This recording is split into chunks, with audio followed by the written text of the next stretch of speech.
You live.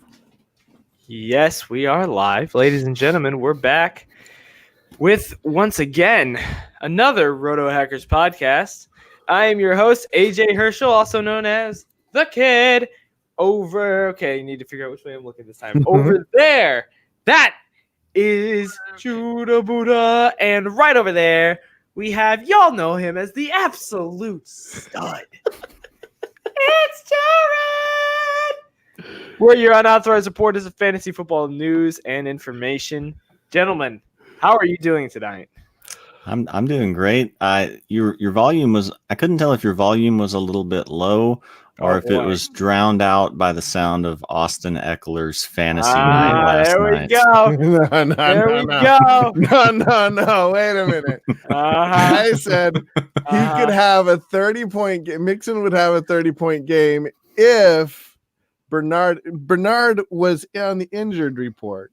Man, that's a huge. I don't know if I've ever seen a qualifier of like, okay, if my guy's backup is not playing, here's what he could do. Like, that's a heck of a qualifier. Go back to the tape. I thought Bernard was going to be out. I really did. But I'm pretty sure that you thought he was going to outscore Eckler regardless. Like the 30-point thing, the 10-point thing, the 10-point gap was if Bernard was out. I'm pretty sure you said that he was going to outscore him. Could be. Could be. Yep. Oh boy, we'll get a formal apology out of him. There won't be no formal apology. Austin Eckler, we'll get a formal. We will get a formal apology out of him. All right, but look, I'm doing pretty. Look, in spite of foibles in the interpretation of what I said, I'm coming back on Saturday with the actual quote. I'll come back on Saturday with your quotes. You do what you got to do. Well, that's gonna take like 15 minutes because it was basically 15 minutes of Judah questioning my sanity of choosing Austin Eckler over.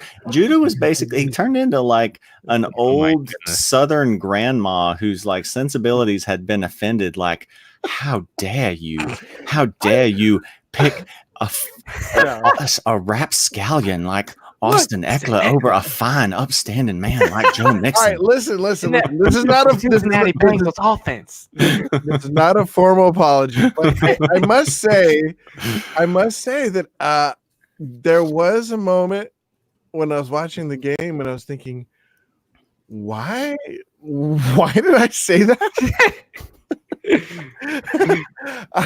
I think I'm just super hyped about Mixon. He came through. It's not a minor,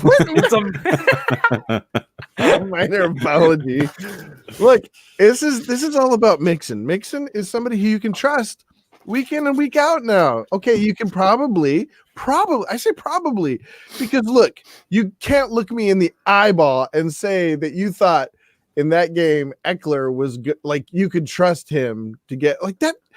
That team's self-destructing. They are. You can't. And here's the thing: like they should use him more than they did. But here's something else to consider too.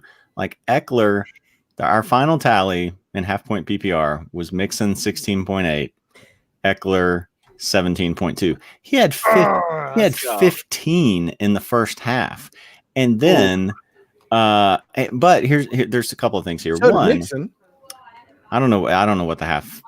Or the splits were, but okay, so you're just gonna. No, I didn't keep up. I was watching Monday Night Football, but I'm not sitting around watching the Bengals on Sunday. Like Bengals, no way. Trust me, trust me. Too. Bengals at Raiders is not airing in Atlanta. So, but I was watching Monday Night Football, and so, but there's two things here. One, Eckler got all those points without a touchdown. Oh yeah, and we know touchdowns can come or go. So, but the other thing too is like the thing you can't trust about the Chargers right now is Phillip Rivers is so bad. He is so bad. I think I said this before. He's like Brett Favre, and I mean like if Brett Favre came back now and played in 2019, he is just throwing the ball down the field. Let me ask you a question though, Jared. Have you watched? I mean, you're from Atlanta, so he's played out there quite a bit. You must have like followed Rivers at least somewhat these last 5 years, right? Oh, yeah. I mean, I don't see him. This is ton. not that, like, he's had stretches where he was this bad before. Like, I've followed him very closely. I don't know why. I'm like a closet Chargers fan or something, but I think because I followed Melvin Gordon's. I've always been a Melvin Gordon owner so following. I've been through the ups and downs of Rivers, and he has had these kind of downs before. But like, this has been like an almost, apart from like the first few games of the season, it's basically been down since then. I mean, but it's really only been about 3 games though. We can go look at his numbers. His numbers haven't been good. It's only been the last 3 or 4 games that I've kind of gotten to see him. I've gotten to see parts of just different games. I mean, it's just coincidental because those just happen to be the ones like Chargers Packers, Chargers Chiefs, Chargers Steelers. I mean, it just happened to be. I mean, this may be like the longest stretch of like Chargers games I've seen, but like everyone else on the internet is saying this, and I'm not parroting what they're saying. Like, I'm sitting there watching him going, holy crap. And I mean, people are just kind of having, maybe it's an entire internet of people who don't normally watch Phillip Rivers, but everybody is kind of independently having this thought of one another of like, I cannot believe how bad he is. Well, I mean, I was sat there during Thanksgiving dinner watching him get a -6 for me on my fantasy team, just self-destructing on Thanksgiving Day.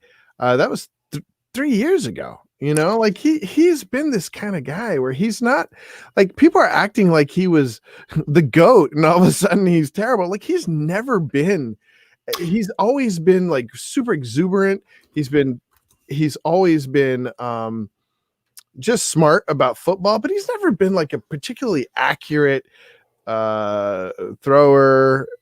He's always thrown into some crazy situations, taking big risks, Yeah, but look, we can just go by like 11 games in, he's got 15 touchdowns and 14 interceptions. And every other year, like, I'm just going back looking through here, like you got to go pretty much all the way back to 2007 to find anything really like close to this in terms of like touchdowns and interceptions being just almost identical. He's had a lot of interceptions. Like, I haven't seen this many. You're right. And he's just like, but to me, it's just like, even if he wasn't getting the ball picked off, it's the fact that he's just throwing the ball down the field. Like, the other thing I said was like, it's like his kids dragged him to the park for a family flag football game, and he's got to play quarterback for both sides, and he just doesn't care. He's just like chucking it down. He just wants to go home. And he is just chucking the ball down the field. Whoever catches it,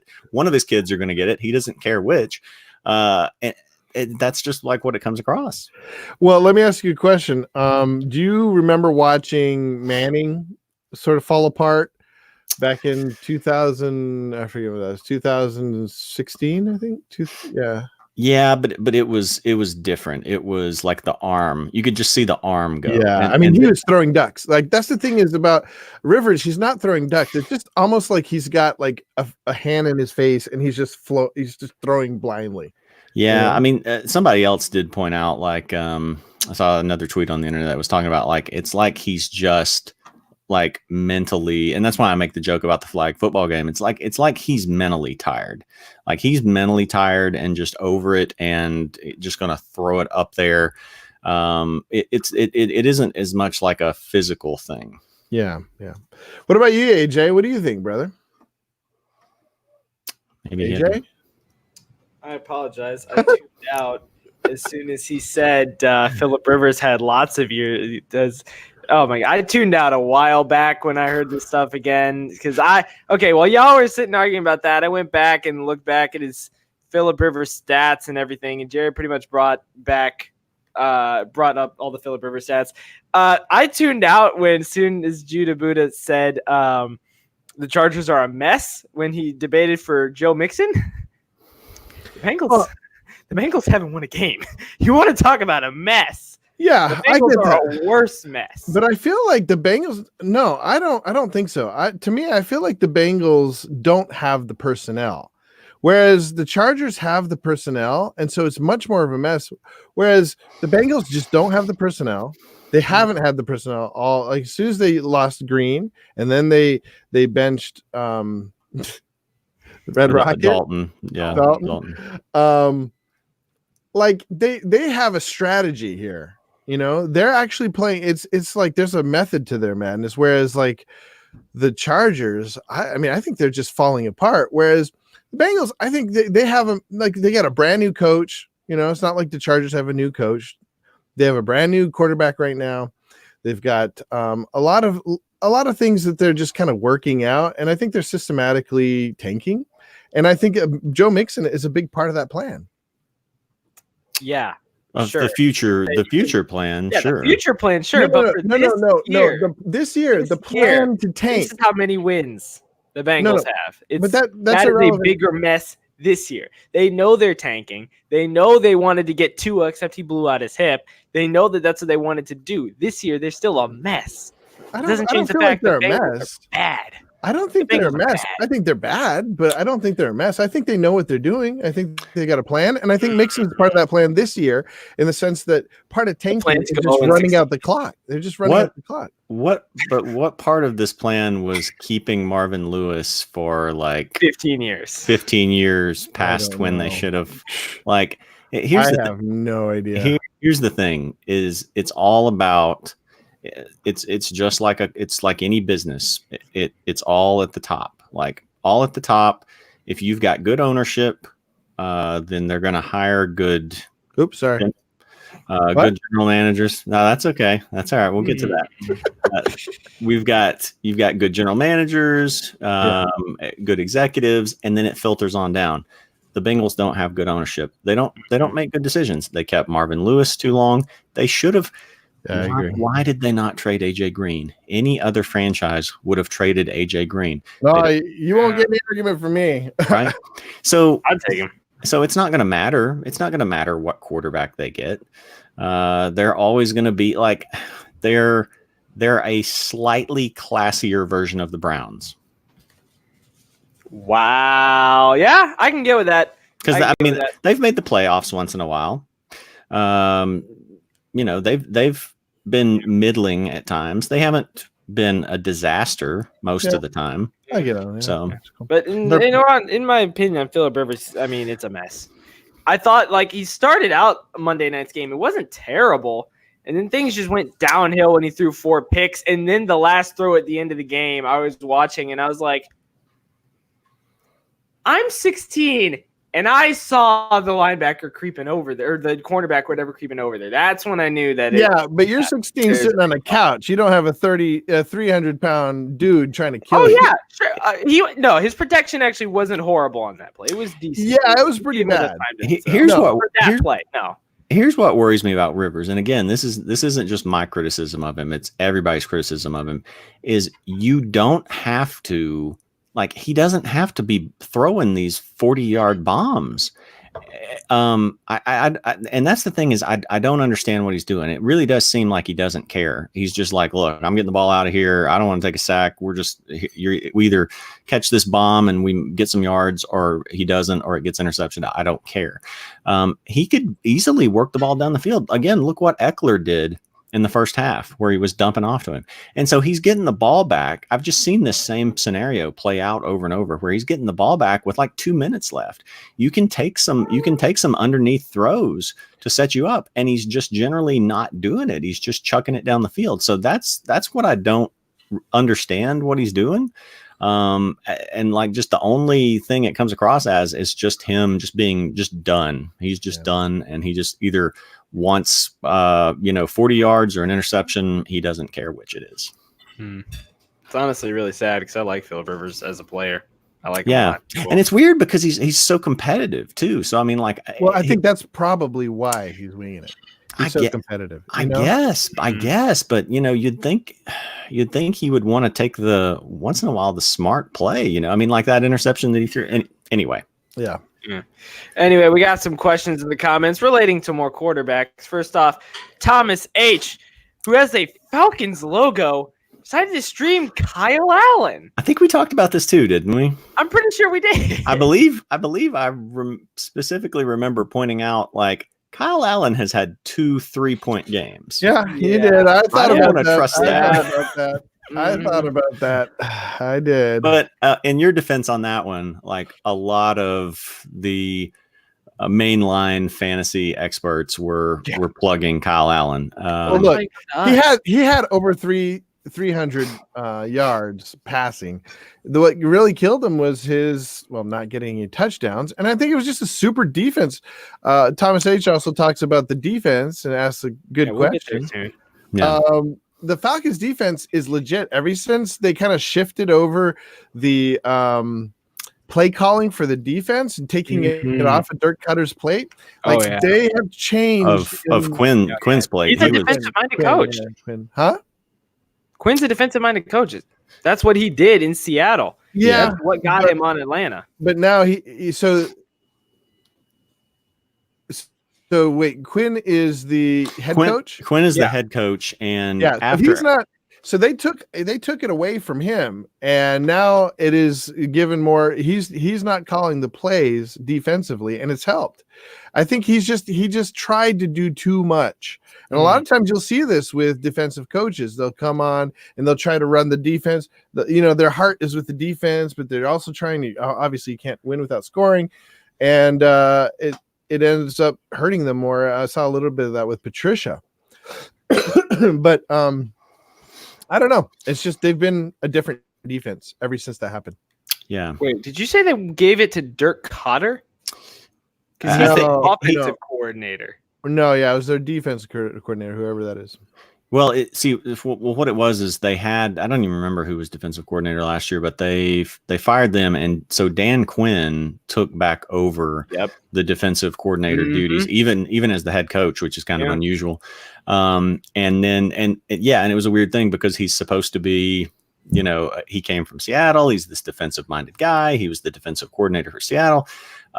So this was supposed to be the thing that would fix it, and it was worse than ever. And so, so in the bye week, they took it back off of his plate, shifted, I think, Raheem Morris, I think you're right, to defensive coordinator. They've had they've done some weird things with some of their assistant coaches. Like Raheem Morris, I want to say was like wide receivers coach or something. He was like on the offensive side. He was like in Tampa for a while, and he was always defensive there. They've just done weird things, and so it seems like they have just kind of almost settled down a little bit. Yeah, like outthought themselves in the past, and maybe we should just go back to maybe we shouldn't have the quarterbacks coach coaching the D line, so stuff like that. Anyways. It's the sort of thing where you can't just play every, it's not just going to be a cake matchup every time your fantasy guys are playing the Falcons. I feel like it's one of those we talked about how we defenses will change towards the end of the year, and this is one of them where it's flipped. We did. Yeah, we mentioned this exact thing on a previous podcast of how like the Colts defense last year went from being terrible to the last. I might have even been close to the last back half of the season, became one of the best real world units. I don't remember what fantasy points they put up, but it can shift in the middle of a season. So what about you, AJ? What do you have to say about the Atlanta defense? Yeah. First off, Thomas H saying that I'm not admitting that the Falcons defense is real. That is nothing could be farther from the truth. I said that the Atlanta Falcons played a good game against the Saints, and that statistically that year, they hadn't done so hot. And I remember I said exactly that if they did well against Carolina, I'd give them all the credit in the world. So Atlanta fans, Thomas H with your Atlanta Falcons logo right there. All the credit in the world to Atlanta Falcons defense. They stopped Drew Brees. They stopped Christian McCaffrey. Their defense is actually been legit over the last couple of weeks. It is genuinely intimidating. I think they're going to absolutely maul Tampa Bay this week. The Falcons defense is real. It is legit. This is not an apology because I never messed something up. Get that off the screen. Get that off the screen. I'm giving the Falcons defense all the credit in the world because they deserve it. There you go.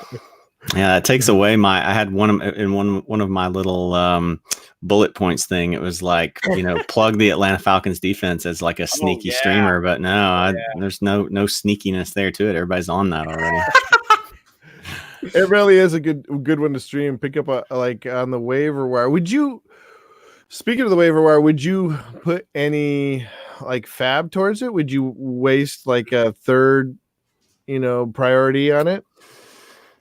I mean, got a third. Third or fifth? Fourth, fifth? It depends on how set my team is. Yeah, it depends on how set your team is. Depends on, like, at this point, like, there's hardly a team I have that I don't have, like, the Patriots or the Steelers or the Ravens on, or the 49ers too. Yeah. So I've just been stacking those. I think, like, it depends on your matchup. Like, so here's the thing with a couple of my teams.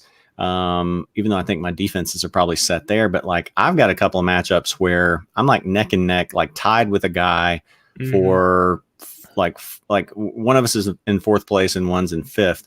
We have the same record and we play each other in week 12. And so that is a huge game because if you beat him, then you're a game up basically. And if you have the points tiebreaker, if you own the points tiebreaker, then he would have to pretty much win both of the last two, and you would have to lose both of the last two, or vice versa. And so, if it comes to if you got a situation like that, and something like that can make the difference, I think that can dictate. Even if you got the number one waiver priority, you use it to do whatever's going to help you win that game. Well, we better talk about what that's going to be tonight, then. Because I think it's a fairly important waiver wire night. Like you said, a lot of people are make or break it this week. Yeah. Thomas H. got one last question for us. Where in the world did Cooper Kupp go? I ran out of syllables. Darn it. I had it going. No, I thought you did it. You did it. You pulled it off. Perfect. We pulled it off. So, yeah, that does make a good question. He's had – okay, last week wasn't too bad, but the week before last week was pretty bad. Against the Bears? No, it wasn't that bad. 5 points? I think that's pretty bad. I think he got more than that, right? No. He had to get more than that. Okay, then I just read it wrong. Yeah, that's a problem. It wouldn't be that big of a deal if not for what happened the week before. Like if he just every receiver can have like a 40 or 50 yard game and only a couple of catches or something. But when you combine it with 0 points the week before, it just Jared Goff, like Cooper Kupp didn't suddenly get bad, but Jared Goff is that bad. The fewer weapons they have, the worse it makes it. And so Chicago has a pretty good pass defense. Brandon Cooks has been gone. Robert Woods was a surprise inactive for this game. AJ's with the Bears cup there. And so sipping those Bears tears.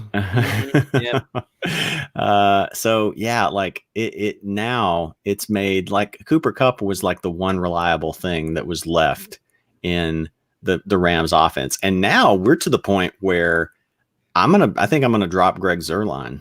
Whoa! I told you at the end of the year he's always bad. He's not bad. He's not doing anything. He's not getting kick opportunity. They're not getting in field goal range. I couldn't remember. I talked about it. I said I don't know what it is, but I've had Zuerlein almost every year, and at the end of the year he always starts to peter off, whether it's his team petering off or what. I mean, they're just flat out. That's always the reason. That's it. Yeah. I mean, they're just flat out not getting in, like they're not moving the ball. And so they're therefore not getting in field goal range. So I kept him because I thought, the Bears can be run on. I think they'll get some yards and they'll get in field goal range and then they'll just have to kick a bunch of field goals. And because Gurley didn't have himself a bad game. He had himself the best game in a while that he personally has had. It was shocking. He did. Yep. This could be a situation where they just start really using Gurley like they've been, like the worry was that they were going to save him for the playoff run, which would be now. Yeah. I don't know. I don't know if that's legitimate or what. But for Cooper Kupp, here's the thing. Cooper Kupp is Jared Goff's favorite. Oh, don't just isolate me. Spotlight's on you. Cooper Kupp, no, Jared Goff, like you see some quarterbacks and you can tell they just have a high football IQ. You see Drew Brees, like just reading the defense, making decisions, and you just see cogs turning. Goff is not like that. He's just like, yeah, the first read's gone. Yeah. Yeah. And if he doesn't have I think he's good at memorizing. I think that's why he works good with McVay, is because McVay can give him these complicated things to do. But as that starts breaking down when you don't have anybody to throw to and all your guys are injured, he's like, well, there's Kupp. He's my favorite. He's covered. It's just give it to the running backs. I don't know. He doesn't have a southern accent. Yeah, see, that's another problem with Goff He's too. from Los Angeles. He's missing the dump offs because I just watched like a row of clips of missed checkdowns that Goff has thrown this year, and it's not just the fact that he's missing everyone else deep or whatever farther down the field, but he can't hit Todd Gurley accurately either. And he's 10 yards away. Well, I saw some of those were Gurley drops. I was like, Gurley. Because he had to turn around back shoulder to try to catch it while 300-pound man is running straight at him. Remind you, this is the guy that has arthritis in his knee and is still playing well on a team that's just crashing and burning near the end of the year and got to win because the Bears stink. But still, it's been a problem. And 710 also does bring up a good point in how Kupp was good because the attention was focused on other players. And that was when Cooks was good. That was when Woods was good. That was when Gurley was still a 1,000-yard rusher. I don't really know about that point. Cooks was not that highly featured. I don't think at the beginning of the year. He was the deep threat on a team. He had a role, he fulfilled it. That's the thing, is that it's harder to cover a deep threat. For a defense to cover the slot, the midfield offense, I think it's so much easier than to take two safeties, bring them back. Bringing safeties up, to me, if I was a coach, I feel like that's so much easier than worrying about the deep threat, the guys that are speedsters getting past your safeties. I don't know. Well, that's the worry though, because let's say Cooks burns your team for a touchdown, you're going to move the safeties back. That opens the middle of the field. That's where Robert Woods and Cooper Kupp operate best. Well, so Cooks is back. Do you think that Cooper's back on target? I sure hope so. I hope so. I need him to. I need him to be. I've got one share of him now. He killed me in the other league, my guillotine. I'll forever hate him for that, but whatever. It's kind of funny. This always reminds me of this one thing back when the Patriots and the Rams were playing in the Super Bowl, and it was Gridiron Heights, and Jared Goff walks up to the AFC and says, "You guys need to stop Brady," and they're pretending it's Infinity War. And Deshaun Watson gets up and says, "Prepare the offenses, engage the defenses," points to Jared Goff, "and get this man a coach who can utilize his serviceable talent." That kind of describes it. Yeah, it does. All right. So that starts getting into waiver wire pickups. And Judahbuddha, your face is looking like you've got one for us. Well, it's interesting. It's interesting. I mean, like, everybody's talking about the top two being Jonathan Williams and what's his name? Ross Dwelly? No. Who's the running back for the Lions? The guy, he got like Bo Scarborough. Bo Scarborough. Alabama. Bo Scarborough, but Ross is his middle name. Oh, yeah, right. Or we'll pretend that it is. Yeah. Bo. So I tend to think Bo is a better pickup, but I don't think either of them are really exciting. I kind of feel like going back to some of the old ones that people have forgotten about. If Geis is still on your waiver wire, if who is So with Connor out, Samuels, yeah, Samuels is probably on some people's waiver wires. Yeah, not very many. He's on like half of mine. Really? I mean, that's where I would go with my waiver wire. These other guys, like, I just feel like it's another like Brian with the Hill situation. Oh, don't get me started. Or who was the guy before that? The Ty Johnson. Yeah, Ty Johnson, Brian Hill. Yeah, I agree with you. The Colts situation, like Marlon Mack had not been like blowing up most games. Like most games, he was at like 8 points or so. And then he would, double that in some games. But now the Colts have a stretch of pretty stout run defenses. Yeah. And it's going to be maybe a 3-way split between Jonathan Williams, Jordan Wilkins, and then Naheem Hines. And who knows how long is Mac going to be out for 2-3 weeks and then come back? Yeah. So I think he's out a week or two. I don't think he's going to be out long. I think he'll be out a little longer than that. But still, I mean, like, think about that. Maybe a 3-way split, tough run defenses, and the starter may come back in 2 or 3 weeks.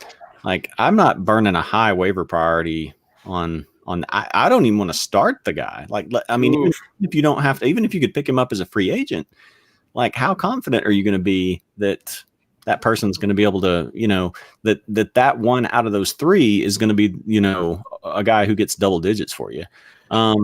So for me, I think this is actually the best week I've seen in terms of like options for streaming quarterbacks.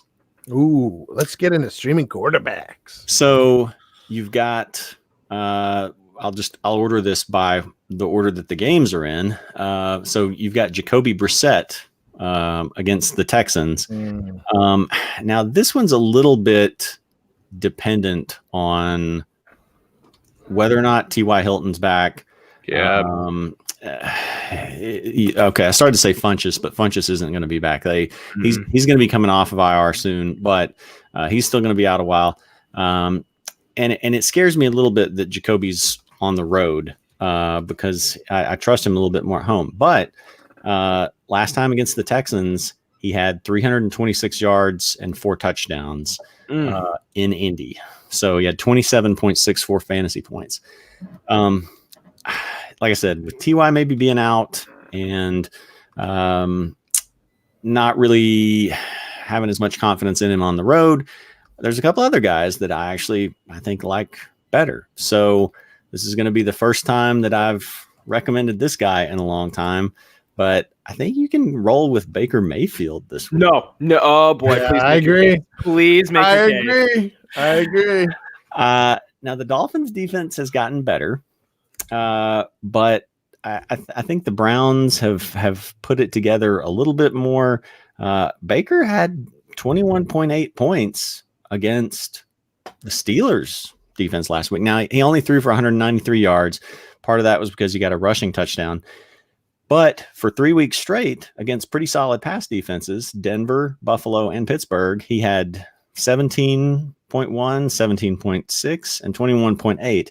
And now he gets the Dolphins. So I like him. I'm willing to roll the dice on him. Another guy, really, and like these are just the top 3 options. I think there's some pretty solid plays with guys like Tannehill, Foles, maybe even Jeff Driscoll against the Redskins. I think it's like there's just a whole there's a cornucopia of quarterback options out there. But my last guy is going back to Sam Darnold. I thought you were going to say Nick Foles. No, I like Foles too. I like Foles as a season-long play, and Foles gets Tampa next week. But so Darnold is back home again. 2 weeks ago against the Giants at home, he had 21.7 points, and he hasn't been a good road quarterback. And so I wasn't really sure what he was going to do last week against Washington. He had 293 yards and 4 touchdowns. He had 26.4 points. So, Darnold was a popular rest of season waiver wire ad for the back half of the season.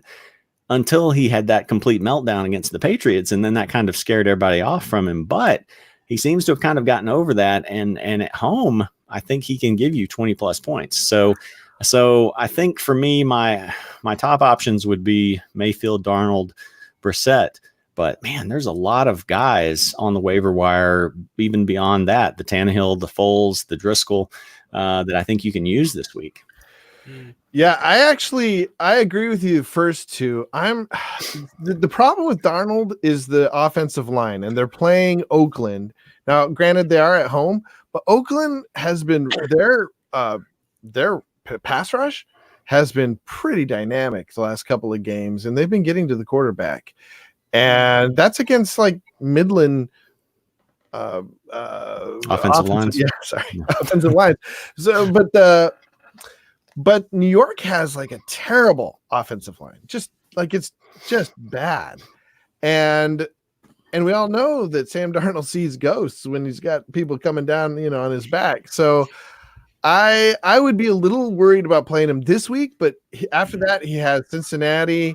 And then the Dolphins, I think he's got a really good schedule after this week. Now, Oakland could be fine. And in fact, I think they're probably going to win against Oakland if they can get some offense going, especially with you're on me again? Stop that.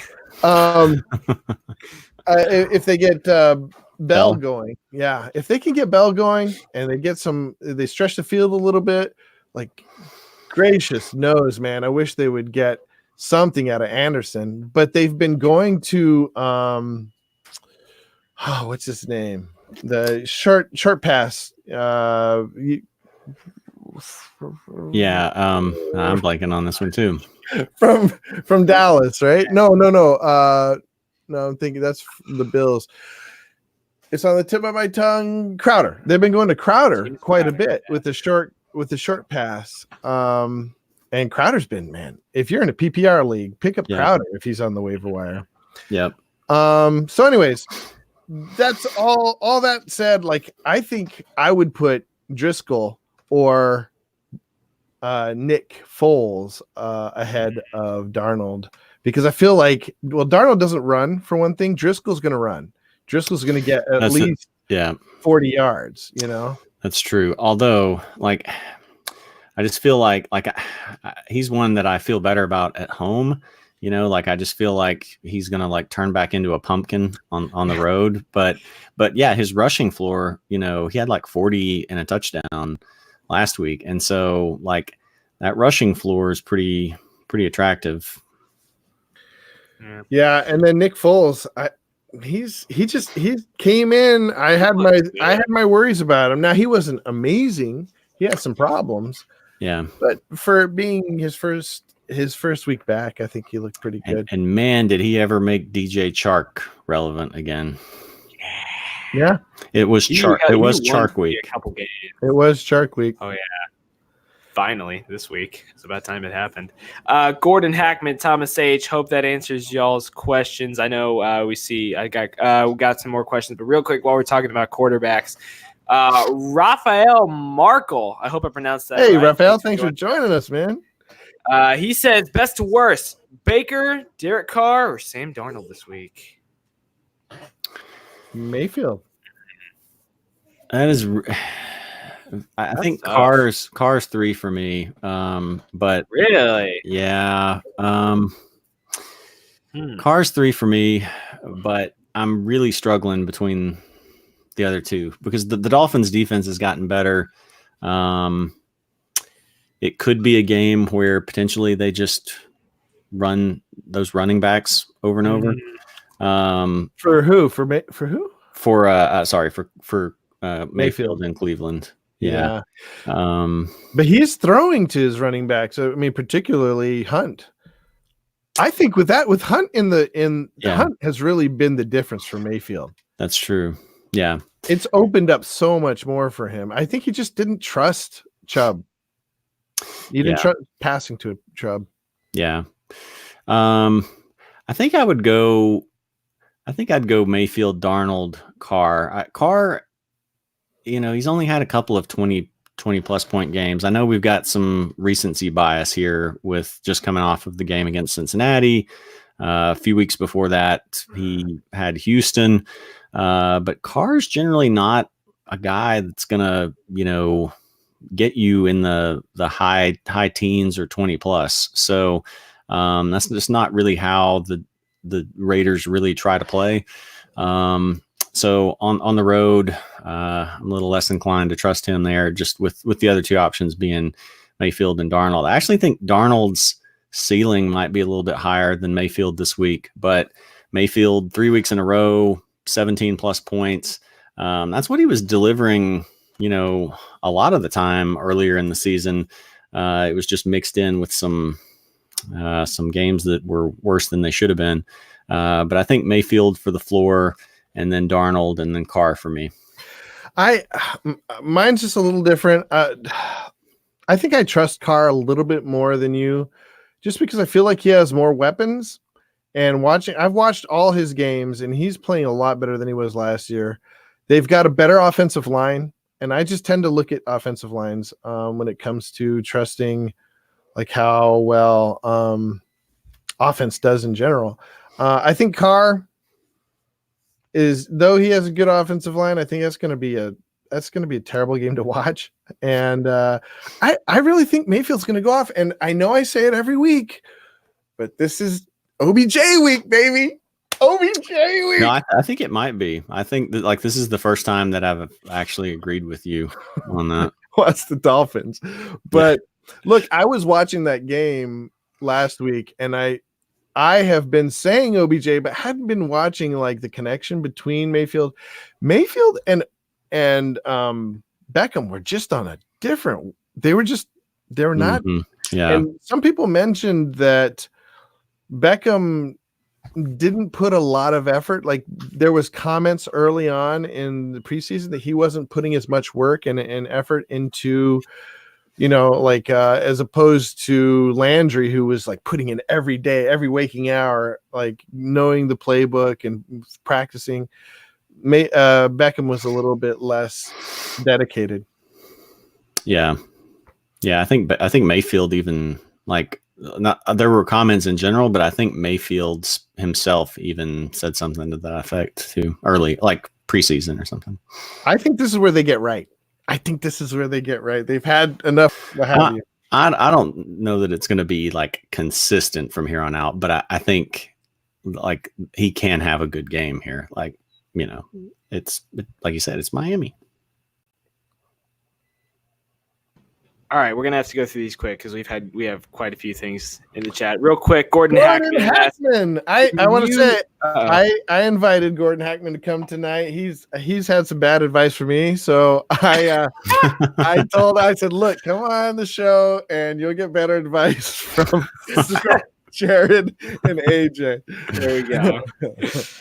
Well, thank you for joining us, Gordon Hackman, whether through peer pressure or through genuine fantasy football help. But you guys want to talk a little more about Ryan Tannehill, because he actually hasn't been half bad. Yeah, I think Tannehill's a pretty solid option. He's, since he started, his point line is 20.18, 19.42, 25.04, 18.94. He's got just kind of he's like a better version of Jeff Driscoll. He doesn't run though. Are we going back to this again? Let's not do that again. So last week he only threw for 181 yards and 2 touchdowns. So you're going to come out to, what is that? 13 points. And then he's adding more on the ground. So, Jacksonville, they're not a terrible defense, but he gets them at home. And, he played, pretty well with Carolina on the road. He played pretty well with Kansas City at home. We saw what, Kansas City did with Rivers last night. So, I think he's a pretty solid option. I think this, like I said earlier, I think it's a good week for streaming quarterbacks. It's probably the best week all season for streaming quarterbacks. Yeah, probably true. I'd say Tannehill has always been undervalued. He's always been somebody who he's always been injured. Hasn't always been injured. He's gotten injured quite a bit, but I think he's always been somebody that people have sort of treated like garbage. I think he's put in a lot of good. Like, he used to be a wide receiver, came in, learned how to be a quarterback, and I think has played really well. Like, I would compare him to the Red Rocket. What's his name? Andy Dalton. My goodness. I think he's very comparable to Andy Dalton. Somebody who, like, he's not going to be a league winner for you, but I think he'll be consistent and he'll have some really good games. He'll have that like upper level consistency, and he's not going to get like a ton of interceptions and ruin your day. Like, I think he'll get the yards, probably get a couple touchdowns, and keep you about right at 22, 24, depending on the format. Yeah, I mean, I think he's safe enough with Tennessee. I mean, you got to think about, like, he was with the Dolphins before. He was with the Dolphins, and so that's going to skew anyone down. And he never really had weapons.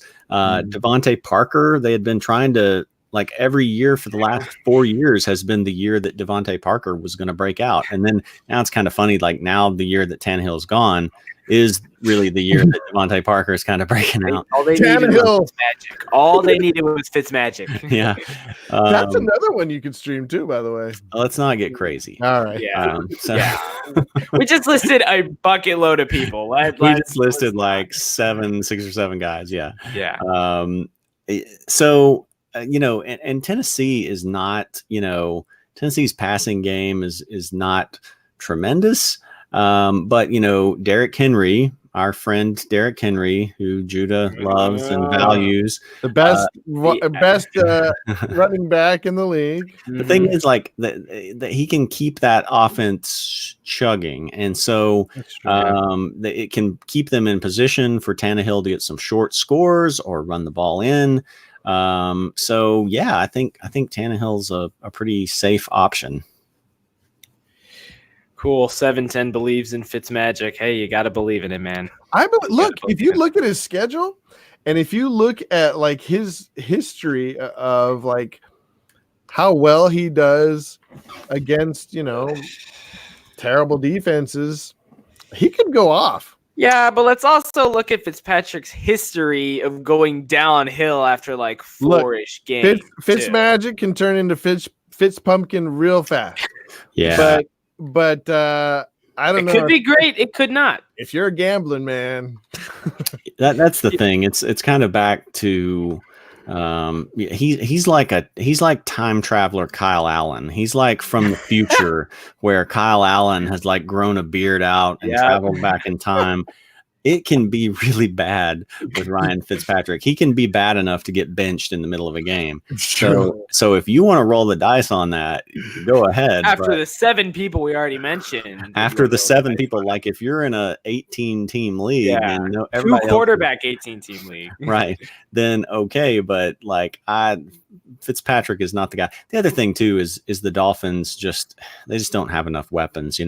They just which Mark Walton was already suspended for, I think, performance enhancing drugs, and then they just cut him for domestic violence. Kalen Ballage had, I think, 9 yards on 9 carries last week. He lucked into a touchdown, so he somehow managed to get like 10 points overall. Preston Williams is out for the year. Their tight end is a rookie. So like they really have like Devontae Parker and what else? So, you got to think like, yeah, Fitzpatrick was putting up some huge numbers in Tampa with Mike Evans and Cameron Brate and OJ Howard. So, Actually, Djax was the guy he was going to with his Djax, Adam Humphries, Godwin. I mean, he had an embarrassment of riches in Tampa. He really did. So just remember that you're not getting like Ryan Fitzpatrick on the Bucs. You're getting Ryan Fitzpatrick on the Dolphins. So he could have a big game for you because he's just a gunslinger. But there are so many other good options. That's not going to be somebody I'm going with. All right, so you two, do me a favor really quick. Rank the top 3. Rank the top 3 streamers. Who would be your number 1, your number 2, and your number 3? Because mine would be Tannehill, Nick, and who's the first one you mentioned? Oh, Mayfield. Yeah. So, but in what order? In that order? Yeah. Really? I think Tannehill's the safest. I think Nick is going to get you his floor is 15 points. And then Mayfield could have a huge game. I think it's tough because I'd see a lot of these guys hovering around 20 points. Right, exactly. I think Mayfield, because it's the Dolphins, because he has, I think, been improving a little, and like you said, the Kareem Hunt edition has made a difference, and if anybody is a team that would want to punch down on the Dolphins and show oh, look how awesome we are for 1 week, it would be the Browns. So you're so cynical. I just feel like he's a realist. I just feel like against one of these teams, maybe it's the Dolphins this week, maybe it's not the Dolphins, maybe it's Cincinnati in a week or two whenever they play him. I just feel like Bayfield. Let me try this again. Baker Mayfield, as soon as I stop combining his names, is going to have a 400-yard, 4-touchdown game just because they want to show off and say, oh, see, look how good we are. So I like Baker. Again, I'm willing to roll with Darnold. And then Foles. Yeah, probably Foles. Man, Foles or Tannehill. I'm gonna trust Tannehill a little bit more at home. Yeah, I think Foles is on the road, right? Foles is on the road. He's still again, this is his second week back. I'll say Tannehill after that. But again, I think Foles, Carr, Driscoll, they're good options too. Yeah. I'd probably go someone man, that is tough. I might end up going, as much as I hate to say it, Baker Mayfield first, just because he's playing Miami. You guys, despite the fact that he's burned me so many times, but his schedule has been so bad to quarterbacks, though. So he finally gets a decent matchup. It really has been. And then, it's the best matchup. And then probably either Foles or Tannehill at 2. And then Darnold's somewhere. He's somewhere right after that. Yeah, you look back to really the last non-awesome pass defense that Baker played was Seattle. He had Seattle at home, and he had 22.4 points. Since then, it's been New England, Denver, Buffalo, Pittsburgh. Four of the top pass defenses. And then prior to that Seattle game, it was San Francisco and Baltimore. And so it really has kind of skewed. He's not been good. Don't get me wrong. It's not just been that they've been playing great pass defenses, but think about the schedule getting better, plus him having to somehow get better chemistry with at least some of these guys. We've seen it with Landry. We've seen him throw into Hunt now. So I feel good about Baker. And look, I'm not willing to. I'm not going to put everything on past misdeeds, Kirk Cousins had been terrible up until that Eagles game. And I'm like, okay, I think I would roll with Kirk Cousins this week. So I'm going to give Baker that same faith. And Cousins is on a bye this week. So you're going to need someone to replace him. Cousins is on a bye. Mahomes is on a bye. Josh Allen has a bad matchup this week too. Yeah. Most of Josh Allen's matchups are net from bad the rest here of the on way. out. Yeah. All right, let's move on. We've talked about Okay, so we have a bucket load of questions in the comments. Claudio Jenkins, RIG Revolution, Eric Courier, thanks y'all for tuning in. We're going to get your questions soon. We have questions that were asked a half hour ago that we still haven't answered. Also, Gordon Hackman, we do hope that we answered your question the most thorough and least concise way possible. And we hope we answered it fully. Let's move all the way back to where Omar Abrea tuned in. Thanks for joining us, man. Good to have you back with us. Let's see. 710 asked us. These are some players he's trying to get from waivers. Josh Gordon, Hunter Renfrow, Jonathan Williams, Bo Scarborough, Matt Gay, and the Falcons defense. This is the situation where you realize you still have an injured player on your roster and you need to drop someone. And so you look up the 6 best people because I have been there in that position. So who do you guys like here? No one. Matt Gay. I like Matt Gay and Falcons defense. Yeah. Like oddly enough, like those are probably the 2 that I like best is the kicker and the defense. Yeah. Okay. Non-special teams, non-defense. Who do you like? If Lockett doesn't play for some reason, Gordon. But as far as I know, he's going to play.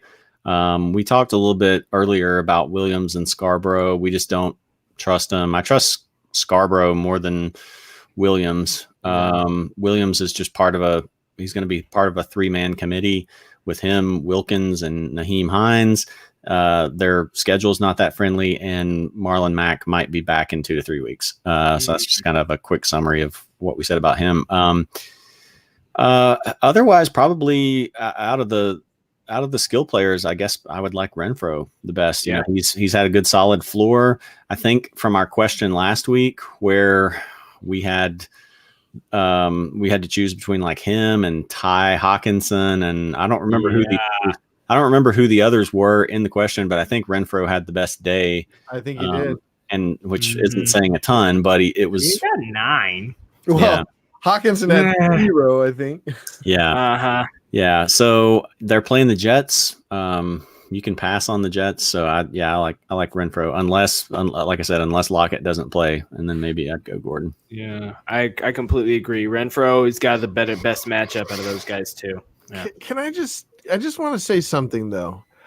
Jonathan Williams has been talked about for years now. I think since he was a rookie, has been talked about as like he is going to be someone special. And as soon as people say that, he gets cut. So I don't know what's going on off the field or whatever, but on the field for a long time now, people that know what they're talking about have been saying that Jonathan Williams has skill. So I know who Jonathan Williams is. When he was on the Panthers, when he was on the Bills, he was starting with the Panthers. Yes. Unless he got drafted. No, the Buffalo Bills selected him in the 5th round. Looks like he was with then New he bounced from Orleans. the Broncos to the Saints to the Colts. Okay, maybe it's the Saints I was thinking of. But are you sure you're not thinking of a different person? No, Jonathan Williams. He's always been somebody. I remember particularly with the Bills, they're saying like this guy is special. I think you're. I wonder. I think you're maybe the Panthers rugby thing player maybe. No, I think the Panthers thing is coming in from Jonathan Stewart. No, I know Jonathan. Okay, Stewart. yeah, because Jonathan Williams.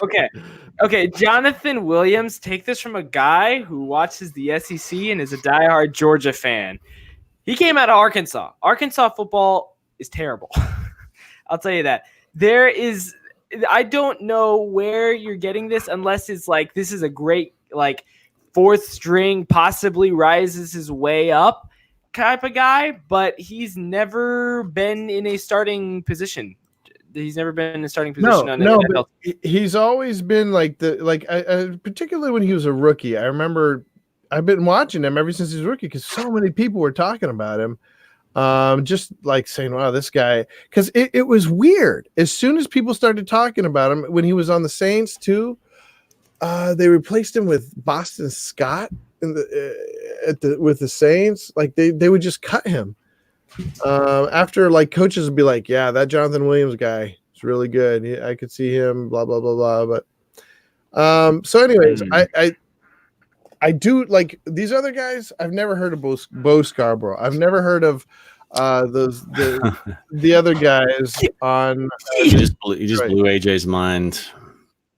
I'm sorry. Diehard SEC fan getting ticked here. Jonathan Williams has come up quite a bit. So I don't think he's going to be nothing. I guess I think he could have value going forward. But Hunter Renfrow. That wasn't where I thought you were going with that. I thought after like detailing out his track record, I thought you were going to be like, so don't trust him. You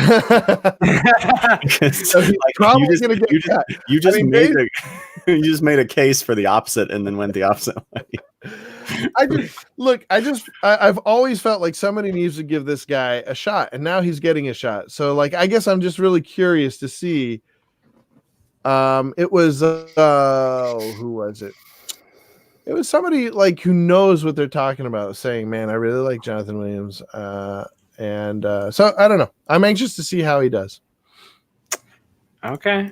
Okay. Between the two running backs, I'm just gonna say I've not seen much of Jonathan Williams, but I've seen a lot of Bo Scarborough because Alabama's got running backs 5 miles long, but I just don't trust Detroit in running the football. I'm sorry.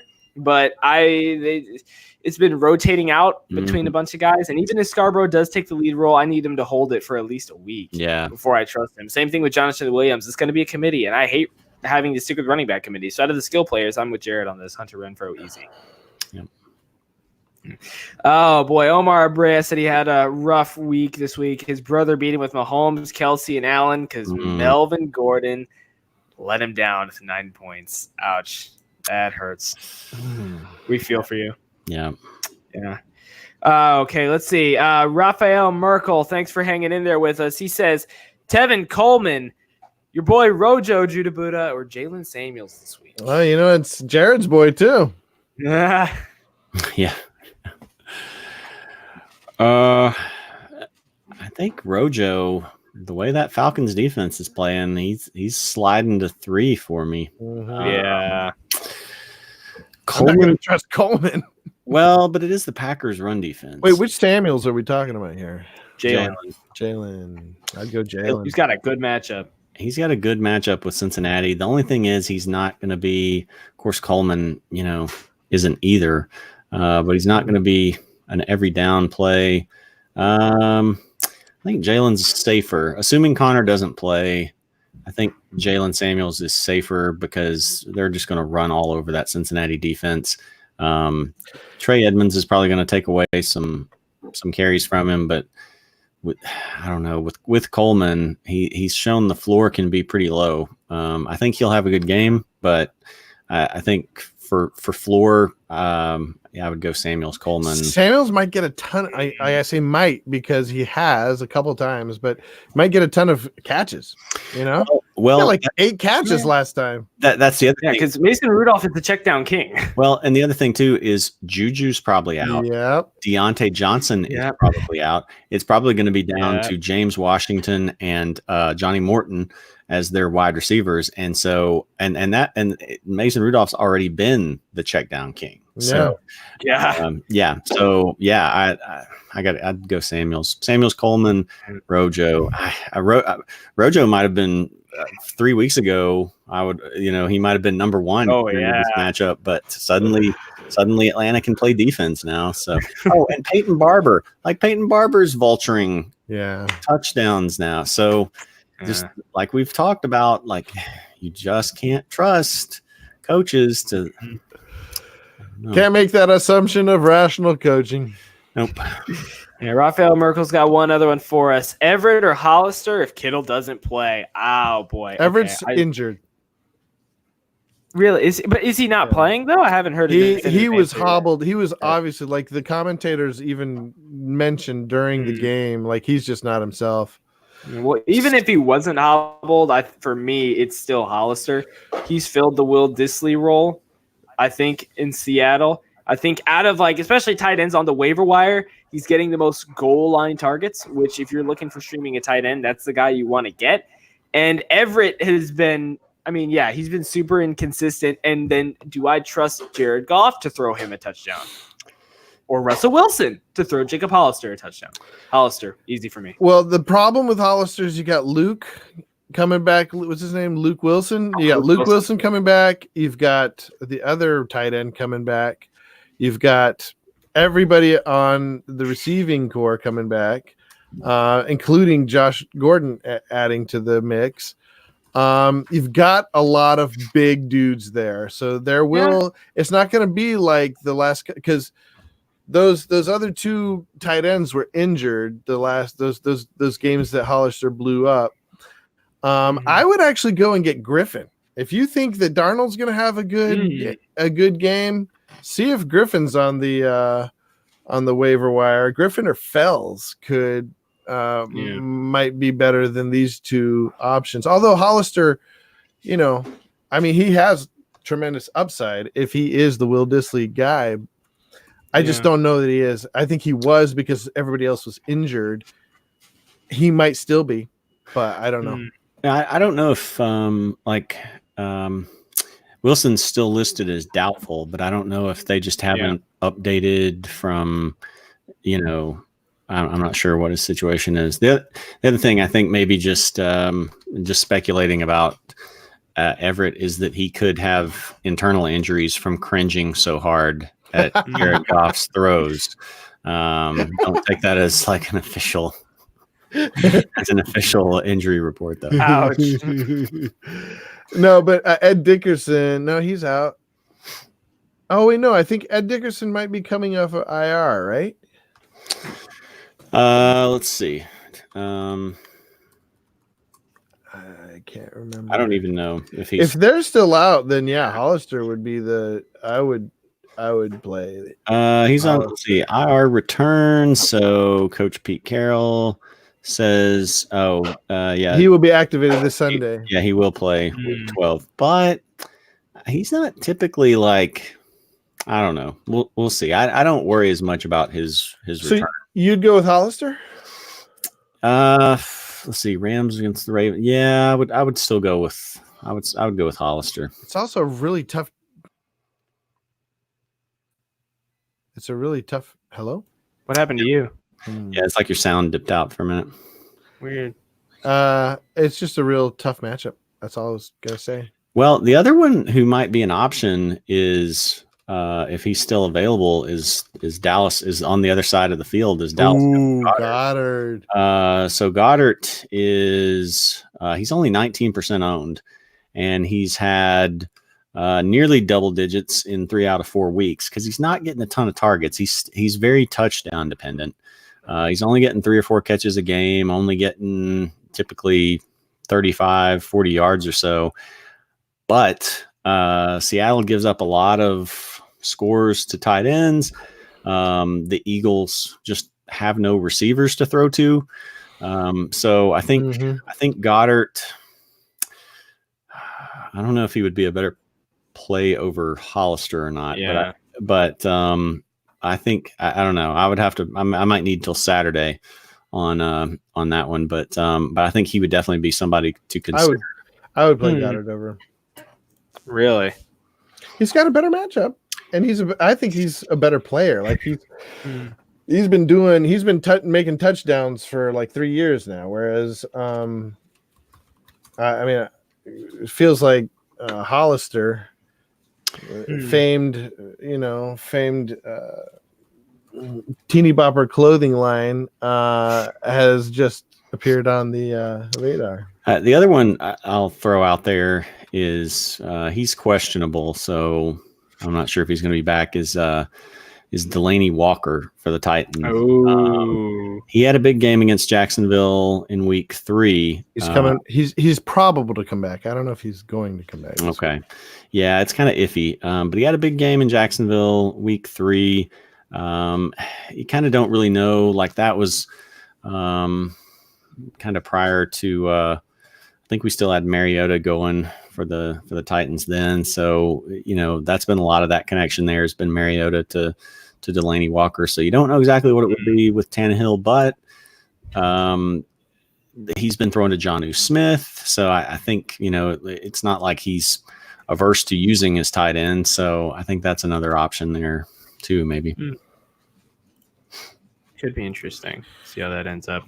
Oh boy. Okay, we're gonna keep moving through these. We are now on questions that were only asked 20 minutes ago. So Excellent. We're doing good. Progress. Thomas H asks, for a team needing wide receiver help, do you like claiming Landry, Tyrell Williams, or Metcalf from waivers? 710 says Landry. What do you guys think? Why are these guys? Are you? Jared is stunned. I am stunned. Yeah. Must be an 8-team league, I guess. Yeah, right. Landry seems to have a way better connection at this point with Mayfield. If Mayfield goes off, it's actually more likely he's going to go off like consistently, like targets wise with Landry. Yeah. Last 4 games, the targets have been 10, 13, 10, 7. He's been that first, week 8 against New England, it was just 9 points. All these other weeks, it's been double digits. Touchdown in 3 straight games too. Yeah, and he used to play the Dolphins. Maybe Baker will throw a little revenge game. Yeah, maybe. Those never pan out. They really don't, do they? They do. No. At least 50%. Rarely. So Landry and then Metcalf because they're playing the Eagles.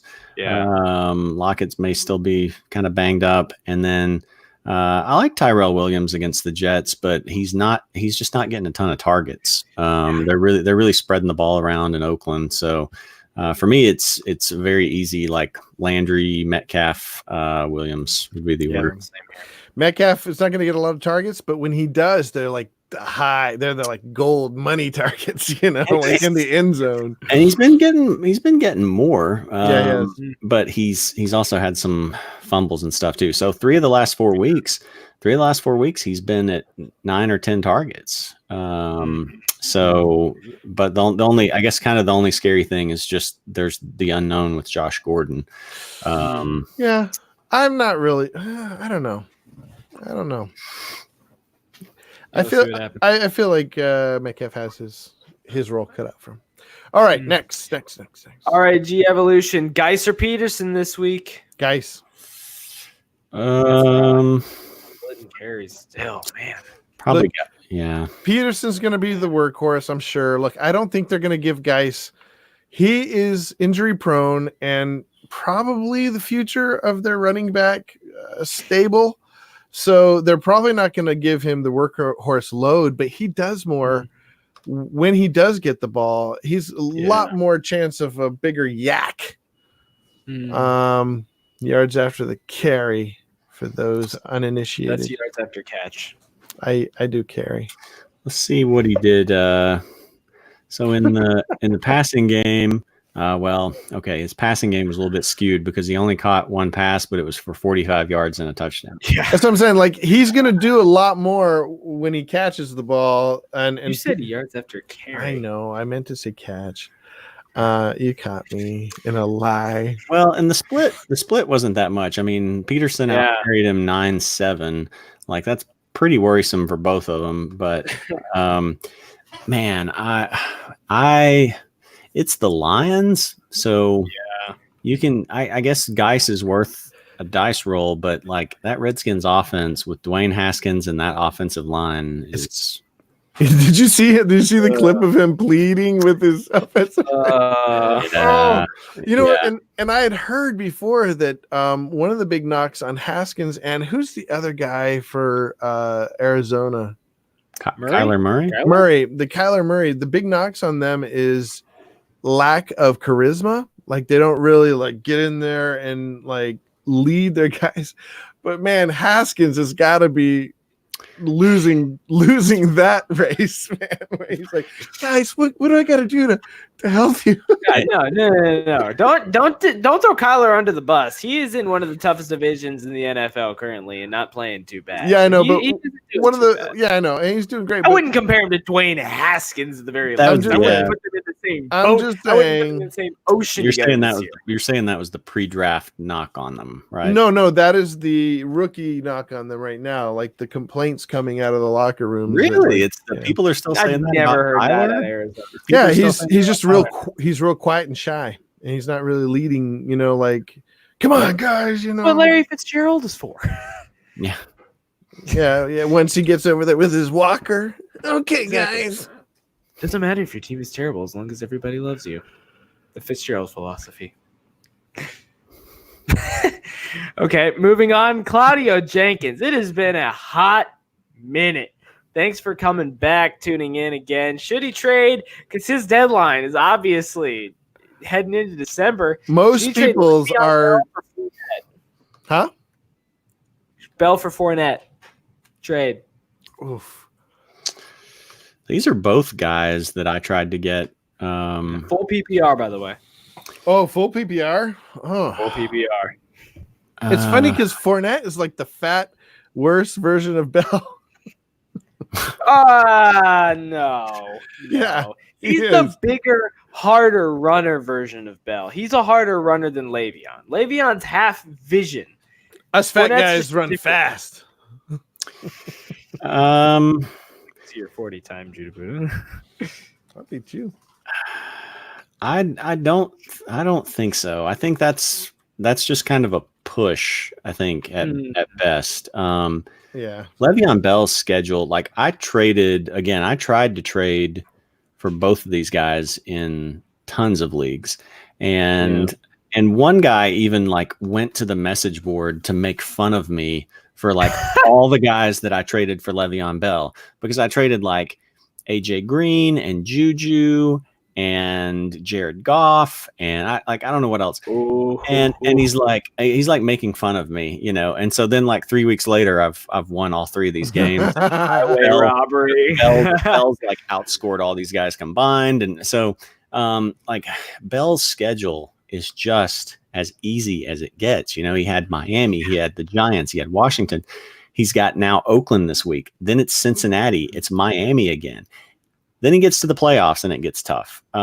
If you're locked in for the playoffs, I think he would be a good guy to trade. I don't know if necessarily for Fournette, but for somebody who's got a better playoff schedule. But if you're just struggling to get there and you need a guy who's going to be most likely to put up 15 points a week for you to help you win a bunch of games to get there, Bell's that guy. I mean, his schedule is just that easy. One thing I would say is Bell, watching him over the years, like he's not big on touchdowns. The last 3 years, I think he's had like, I don't know, he's averaged like 4 touchdowns a year, something like that. And I think Fournette has only had 1 touchdown so far this year. I think he hasn't had many. One rushing touchdown. So I think both of them could have, you know, like positive regression coming for them, but I would bet more on Fournette, because just knowing, I don't know, just my history with Bell is that he doesn't get a lot of touch. He gets a lot of yards and a lot of catches. He doesn't get a lot of touchdowns. Here's I'll say one more thing on to the schedule though. Like again, if you're needing to try to get to the playoffs, there's 3 games left in the regular season. So Fournette's schedule is Tennessee, which that first game he didn't do a whole lot against. It's a tough run D. He had like 66 yards, and I think he got like 65 of them. And I'm not exaggerating that. I think he got like 64, 65 on 1 carry. It was like a carry late at the end of the game, and he nearly broke it for a touchdown. But otherwise, he had been stuffed. So I'm not sure he's in for a good game this week. Then he's got Tampa, which is one of the toughest run defenses. And then he's got the Chargers, who you can run on.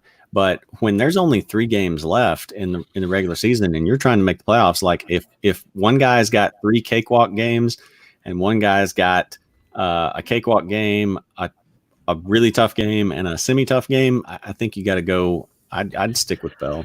Do you worry at all about his health? I worry about both of their health. Always. Like they're both like Bell and Fournette are constantly, you know, we've just been fortunate. Well, no, Fournette hasn't had an MRI yet.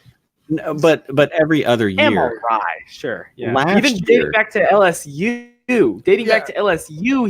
He had a leg injury in his last 2 seasons at LSU, and then went on to the NFL, started playing for the Jaguars, and got injured again for weeks. And these weren't just like AJ Green, I'll be out for 2 weeks ankle injuries. But the biggest indicator for injury is being injured.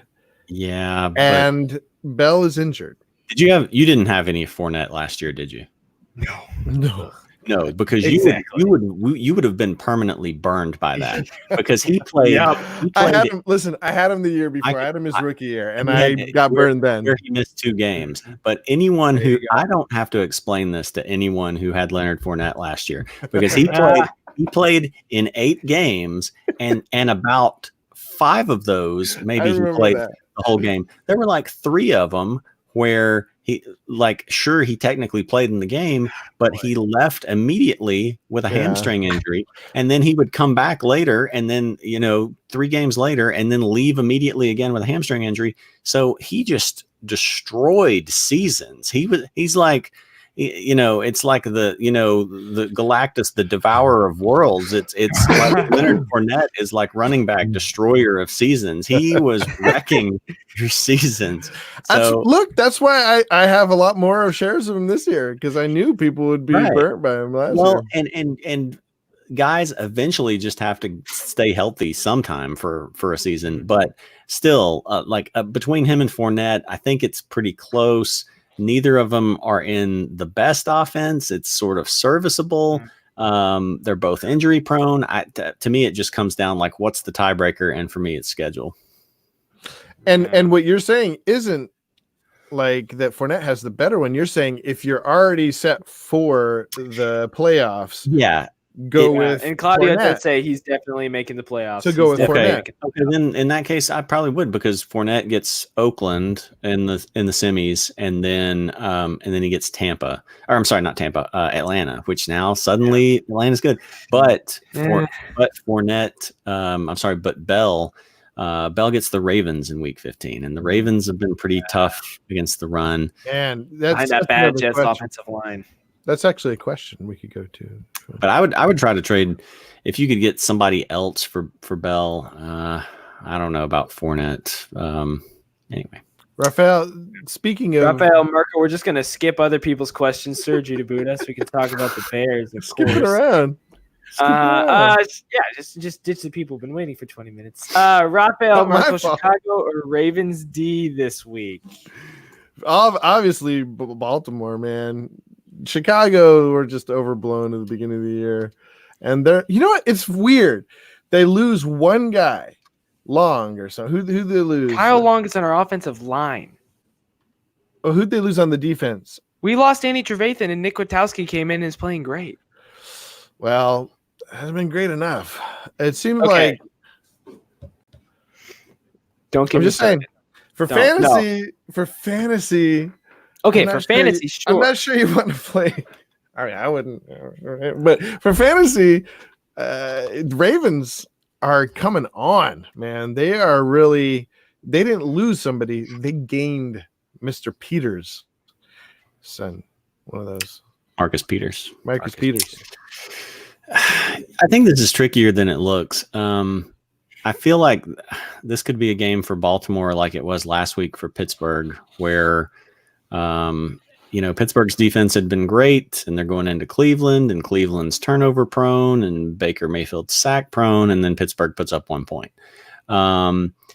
Baltimore's going into Los Angeles. Jared Goff's been terrible, but they're getting Cooks and Robert Woods back. Maybe Robert Woods. We have no idea what happened to him. I think it was just a personal. I think they said it was just a personal thing. Yeah, it was personal. Yeah, it was a personal thing. What does that mean? Well, I mean, I guess maybe why they don't tell you it's personal. Yeah, it could mean anything, and it's still not resolved. They haven't said he's coming back yet. Let's see what the latest update is. If they, I don't think we've gotten any update on it. Okay. So anyway, I guess you do have to roll with the Ravens defense. I think it could end up being pretty close. The Giants, Daniel Jones, I'm not sure which Daniel Jones you're going to get. It's in Chicago. But the Bears just haven't haven't done much of anything in a while in terms of fantasy points. So in terms of fantasy points, yeah. Although they did hold Detroit down. I mean, they had 8 points. Had 8 points last week, but yeah, I'd give the edge to the Ravens, I guess. by a hair. By a hair. This isn't close for me, Ravens. This isn't close for me. Look, I'm forced to watch the Bears every week as a devoted Bears fan, and it's painful because the Bears are boring to watch. And our defense is good statistically. We'll hold people. We'll keep them from getting yards, knock balls away, pressure the quarterback, make him throw it out of bounds. Sure, got torn up by Josh Jacobs, yeah. But we'll do good statistically, but we're not getting turnovers this year.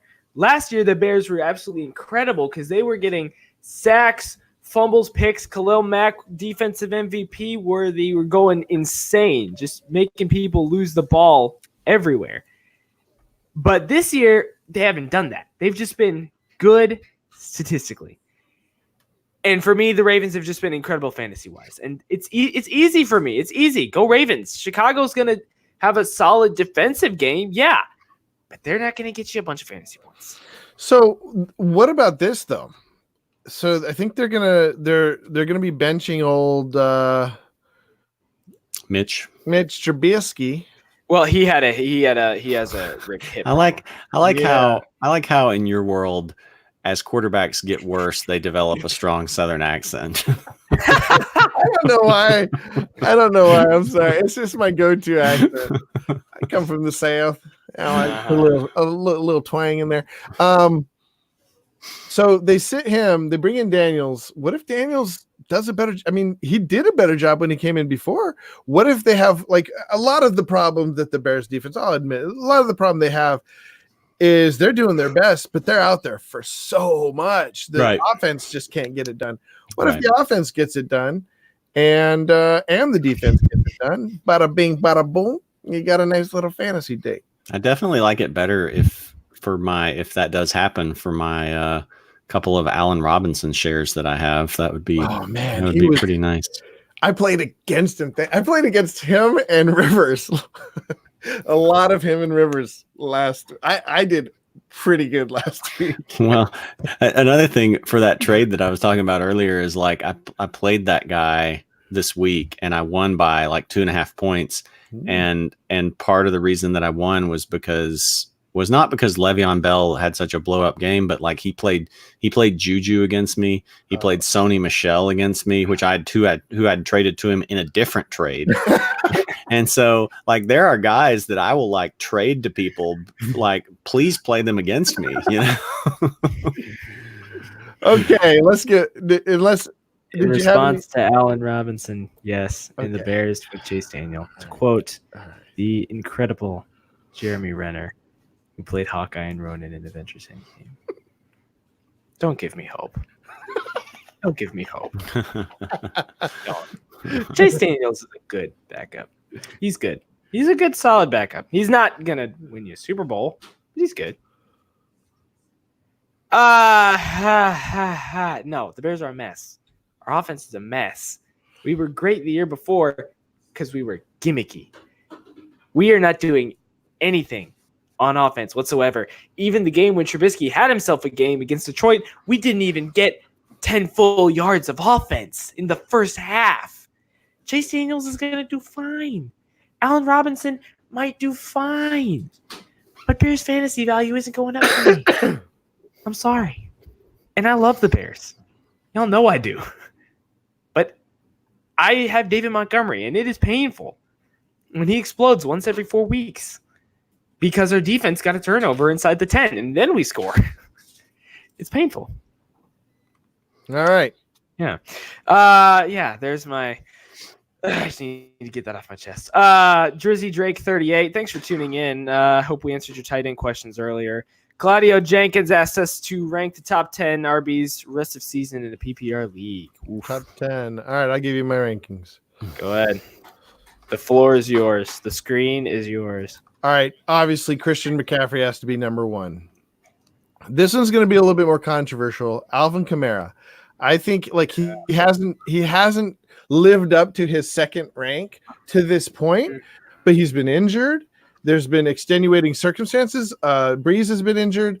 I think things are coming together. He's going to catch. I mean, you're talking about full PPR. He's going to catch a ton of passes, and he's due for some big touchdowns coming up.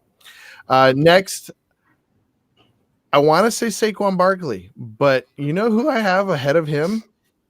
Not Ezekiel Elliott, because I think he's been terrible. I've got Josh Jacobs. I love the way I traded for Josh Jacobs. And it's like my favorite. It's like my high point of my fantasy season. Like getting him on my team. Then I would go Saquon Barkley. I'm worried he's banged up. Yeah, he's not himself. Like it's going to be a prove it week this week.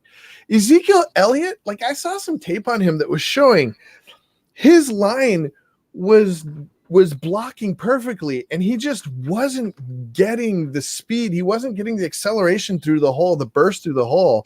Now this week, I think was probably a little bit more of a get right week, and he's got another good matchup, in week 12. But yeah, so Ezekiel Elliott would be 5th for me. He's fallen. I think there's a guy you're forgetting. Yeah, pretty big guy who's got the 1st worst defense, the 6th worst defense, and the 3rd worst defense in his last 3 games. Dalvin Cook of the Minnesota Vikings has a golden running back lineup. But for PPR, he's next. It goes Dalvin Cook. It goes Dalvin Cook, Nick Chubb. But he doesn't catch a lot of passes. Well, yeah, he does catch some passes. He catches a decent amount of passes, yeah. And for him, if he's going to eat up 150 yards and a touchdown a game for those horrible defensive if he's getting the carries, getting the yards, and he's getting the touchdowns. Yep. I don't know why I had him so low. Yeah, Dalvin Cook for sure. I must have just forgot him. And his targets in the last 4 games, 6 targets, 7 targets, 7 so targets. Where would you put Dalvin Cook? Would you put him? I'd put him at least top 5 for sure. At least probably like 4. I put him ahead of. I'd put him ahead against Saquon Barkley. I got C-Mac. So I have him 3rd. I have him 3rd. Yeah. Thank you. There we go. Thank you. He's got does he have a great matchup for the rest of the season? Who? Dalvin? Yeah.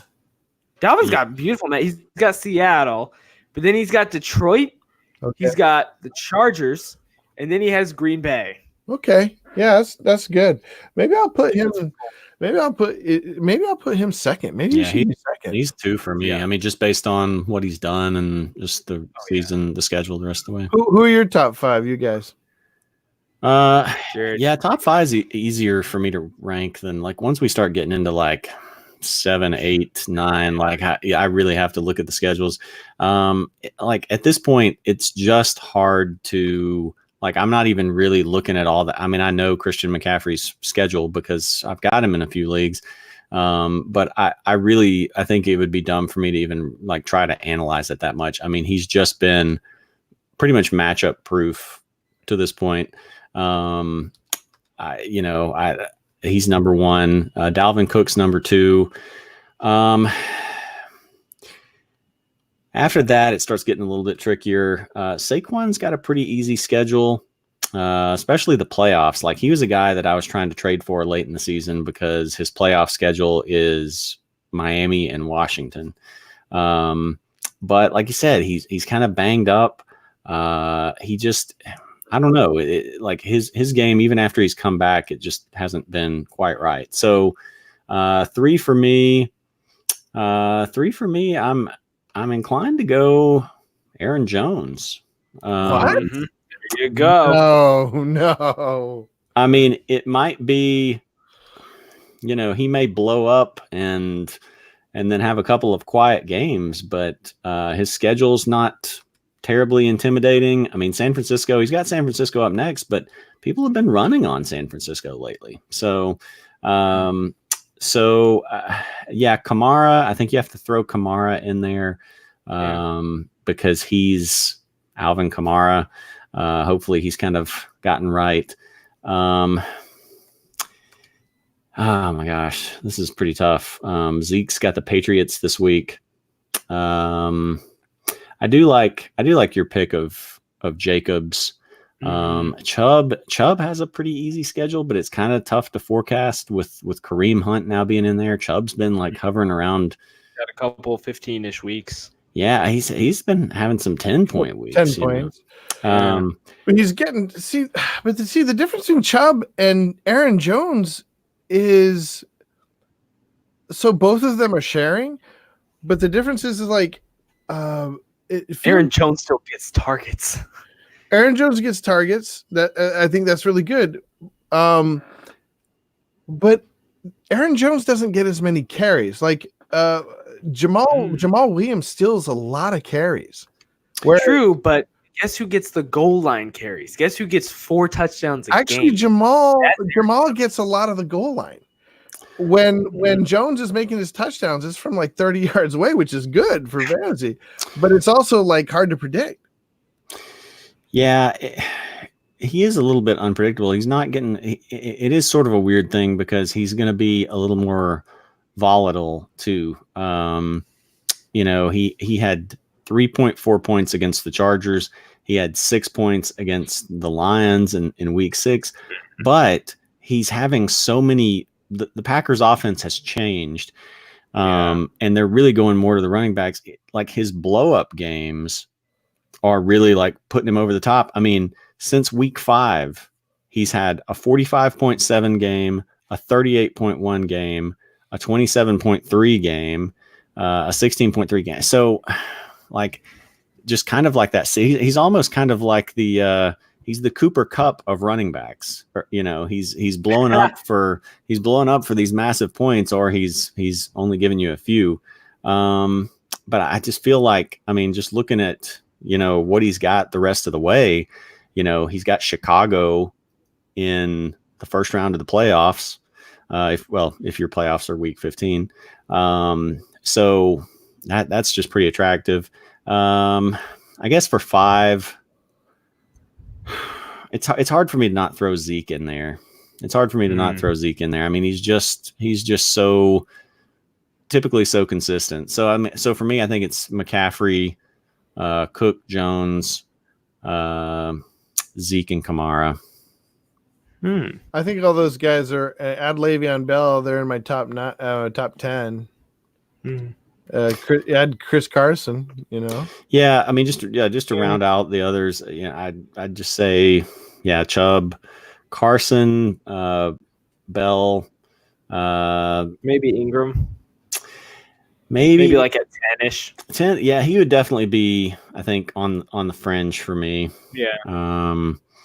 There's a couple other guys I might have in there. Carson's schedule is going back to Carson. Carson's schedule is kind of tough here for a few weeks. So, yeah, there you go. Yeah, I don't. Does that round it? What about you, AJ? I didn't hear much of your input. Yeah, so I'm gonna just say this. So McCaffrey number 1 because he's McCaffrey. Cook. I love Dalvin Cook. I'm a Bears fan, and I love watching Dalvin Cook. Yeah. He's easy number 2 for me. After that, Josh Jacobs at 3, Aaron Jones at number 4. He's got some pretty good matchups coming up. And then after that, it kind of becomes, and then Kamara probably at 5. I would switch Kamara and Jones out pretty easily. And then it kind of just slips into that area of Elliott, Chubb. Then it starts going down into like the people we've already talked about. Maybe Saquon if he starts getting stuff together, getting on the edge or whatever, because he's got some good matchups near the end of the year too. Yeah. Saquon's got to be top 10. Yeah, he's got to be top 10, but I think he's closer to like 6-ish, 5 probably. So then, honestly, all those guys at that point can kind of be rotated out. I think once you get 6 to 10. My big question for you guys: Todd Gurley, do we include him in top 10? I wouldn't. No, I don't think I would either. Wouldn't. He's got Baltimore, he's got Seattle, he's got San Francisco. Okay, if you had to pick between including in the top 10, like you have to put one of these in the top 10: Derrick Henry or Todd Gurley? Henry. Let me look at Henry's schedule, but yeah, I think Henry. You just can't at this point. Really, this would be set up as bad as Goff has been this year, And as much as the passing game has struggled, like if Todd Gurley was as talented as he had been before, this would just be set up perfectly for him to just take over. But he's just not. He's not the same player. So I would go Henry, although Henry's got a tough playoff schedule. Both games are at home, but it's Houston. It's Houston and New Orleans, so they're not. Houston's not too bad though. It's not too bad, but it's rough. But up until then, he gets Jacksonville, Indy, and Oakland. So, all right. Well, that was my. I'm still thinking about Todd Gurley. I mean, yeah. I have him in a couple leagues, and like I'm just hoping he pulls me through. He's in the leagues that are probably not going to make the playoffs. Yeah, he's in some leagues for me where if I do, it's like it's going to be tight, and really I'm really needing to decide, do I want to take the risk on playing him or that's what I think. I think a lot of people are thinking about that right now. Yeah. Okay. Do we have any more questions?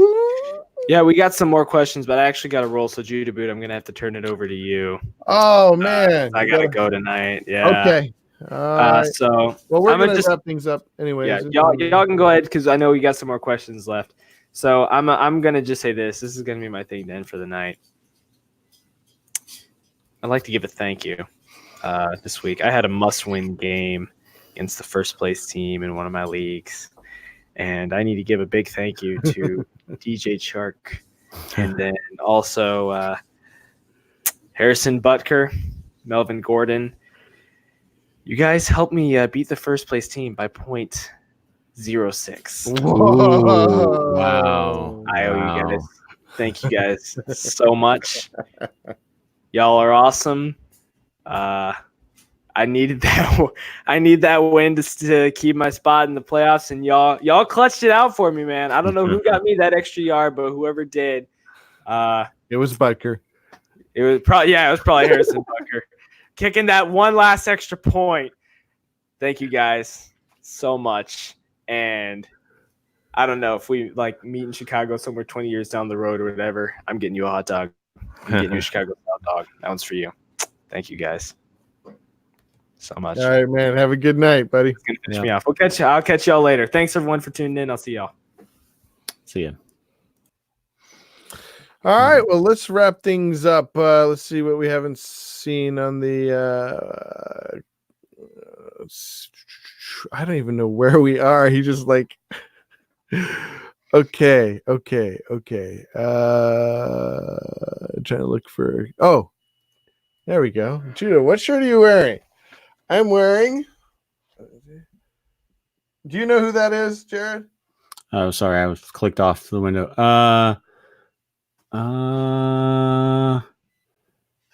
says "Ho ho holy shnikes." Oh, is that Farley? Yeah, that's Chris Farley. Okay. It doesn't look like him. I think it looks like him. I kind of see it. Like now, I kind of see it, but it's the word. Come on. All right, whatever. I can't do this. You know how many? Anyway, okay, let's keep going. That's not relevant to fantasy. What are you doing, Judah? What do you? Eric Courier, friend of the show. All right, let's see.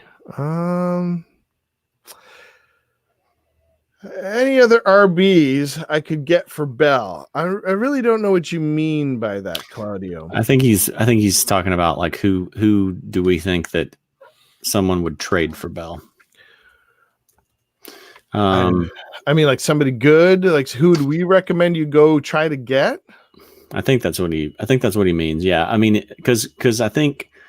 Because this was the Fournette question, right? And so, So we basically said like, well, yeah, that might kind of be an upgrade if you're in the playoffs. But I think if anybody like that other guy that we talked about, like if someone would give you Josh Jacobs, I think that would be a pretty good option because he's got a pretty good regular season schedule and he's got a pretty good. Pretty solid playoff schedule there. I would trade for Jacobs, but I think like other than the top three, like for what's his name? Bell? AK-47, Alvin Kamara. Oh yeah. You know, like, but I mean, nobody's going to trade you for Bell. I think they would maybe. I think Jacobs would be the sweet spot right there. It's somebody that we're high on, but like I don't know if a lot of people are as high on him. He's a rookie. I don't know. I tried to get him in a bunch of leagues, and people just weren't biting on that. Nobody wanted to give up Josh Jacobs. I think the word's pretty well out on him. I think I just don't know that there's anybody that you can get for Bell that's going to be like you can get a good upgrade steal in there, you know, because he really does have a pretty good schedule. He's pretty good. I know he's not excited, you know, he's getting you like 15 points a game, you know, the last few games. He's not blowing up. He's not getting a ton of yards. He's just doing it by these little dink and dunk throws, but you're not going to get a McCaffrey. You're not going to get, like, you could throw him out there for Saquon, but that's another one that most people are way overvaluing Saquon. Like I was offering up some pretty good deals for Saquon, and I mean, guys that had spots to fill in their lineup, you know, like they needed a tight end, they needed a wide receiver, and they just wouldn't do it. It's just like the name. They don't want to give up the name. So I think you may be, I don't want to say stuck with Bell, because I don't think, you know, it's not bad. You know, it's just he's not, you know, a guy that's going to probably be able to occasionally blow up for, you know, 30 points for you. Yeah, and I mean, it just feels like Bell's a hold. Like you might have a good running back there. Yeah, you know, you might have the number one running back. He could. There is a very high percentage. I wouldn't say very high percentage, but there's a good percentage chance that he winds up being like top 3. There's also a good percentage chance that he gets hurt and doesn't do anything the rest of the year. But at this point, you're not going to get anybody to give you that kind of upside. I think that's what I'm talking about. He's got a low floor, but he's got really high upside. All right, so Eric Curry says Baltimore all day. Also, he was on the Baltimore train. Oh yeah. If we're talking rest of for playoffs, Baltimore for sure. I thought the question was just this week. Yeah. I do like grabbing those defenses that I don't have to worry about the rest of the year, though. You know? And I think Baltimore is just getting better and better, and their schedules. And first round of the playoff in week 15, they host the Jets. So those ghosts could come back for Sam Darnold. They're coming back. Let's see. Bears, we already talked about. Oh, Bears or Raiders, D, this week. That's interesting. Raiders we talked about them playing the come on, who do we talk Jets. About? Jets, yeah. But they're on the road. I don't like the Raiders this week that much. Darnold's not bad at home, or typically. I mean, I know everything's skewed by that New England game. Yeah. But Bill Belichick, you put him up against a young quarterback, like Lamar Jackson's the only one that, you know, hasn't looked like a fool against him. So I like the Bears better at home against Daniel Jones and the Giants. You never really know for sure what you're going to get from Daniel Jones week to week. I would go with the Bears. I mean, I know the Raiders have had 2 good weeks, but one was against Cincinnati and one was against the Chargers. So I'd go Bears. I agree. Bears for me too. Make it around to Bears. 710 says I like the Raiders, but then that's when they get you. Yeah. That's when they let you down. I don't trust the Raiders. Of course, don't trust the Bears either, but I think this actually could be a good spot for the Bears this week. I think they're at home, right? They are at home. They're at home. They got a better quarterback this week. I think that'll be big if they play Daniels. You know. They are going to play Daniels. Yeah, because Trubisky has a thigh problem. Yeah, it's from a bad throwing motion. That's for sure. Eric Curry says, "Oh yeah, Hakeem Hicks went out early in the year for their defense, and I heard somebody talking about it like they were they were astounded. Like they made the argument the week before saying, no, one guy is not going to make all the difference. And then he really did. Hakeem Hicks made a lot of difference. Yeah, one guy can, if it's the right guy. They also lost Jonathan Abram. I don't know who that is. Hakeem Hicks is pretty big. Jonathan Abram might be too. Personal means it's secret. Yeah, but it also means that it's not injury related. So I guess that's what I was getting to. Like when they say it's personal, like that, what's his name? Woods is out for personal issues. Like unless they come back right away after the weekend and say, hey, he had a baby, or his dad died. Like when it's this enigmatic, this secret, it worries me. I just say it worries me. Fair. Let's see. I plugged my nose and drafted Josh Jacobs. Well, man, smelling good right now. Yeah. Pick number 26. Yeah. You drafted him in a couple places too, huh? I got him in several leagues. Yeah. Maybe like 4 or 5 out of my 17. So I've got like 25%, 33%, something. I would have taken him in more, but a lot of people were grabbing him like early fourth round. Yeah. He was somebody I would have kind of taken later in the round, but Carson was the guy that I ended up with a ton because he was still there like 4th round, 5th round, once or twice, 6th round. But yeah, I got a good bit of Josh Jacobs. I'll have to look and see how much still. Carson, obviously, he has won people leagues thus far. He's the best value, probably the best value pick of the season, I would say. For sure. You and AJ were on that. And it's funny. I think if you got Carson and traded him for Josh Jacobs, you probably have between the two of them the number 1 running back for the whole year, Yeah. Because you're going to get the best of Jacobs at the end of the year. You got the best of Carson at the beginning of the year. Yeah, I got Jacob. I've got Jacobs in 5, and 4 of them are all locked in for the playoffs. One of them it's pretty iffy, but I'm not surprised, man. Jacobs has been doing well, and when you get him with such low capital, Yeah, right. And then Thomas H says, by the way, hearing AJ's rant about the great Falcons defense was well worth my time. It's funny. Well, we try to offer something for everybody. So, all right. Well, that does it for the questions. I guess are there any? We talked quarterbacks. We talked about some of those running backs. Any? I guess maybe wide receivers. That I think maybe wide receivers were about the only thing that we didn't really delve into much for the waiver wire. Yeah, the other thing is we didn't talk about for running backs is the Chiefs situation. I think it's being sort of I think all this hubbub about Bo Scarborough. I should remember that. He's like the political Scarborough guy. Is that Oh him? yeah. So Bo Scarborough and Jonathan Williams. Yeah, is getting all the attention, but in that Chiefs game, both Damian Williams and Shady went down. Shady with a concussion. Damian Williams might be out for longer. I don't know. It looks weird.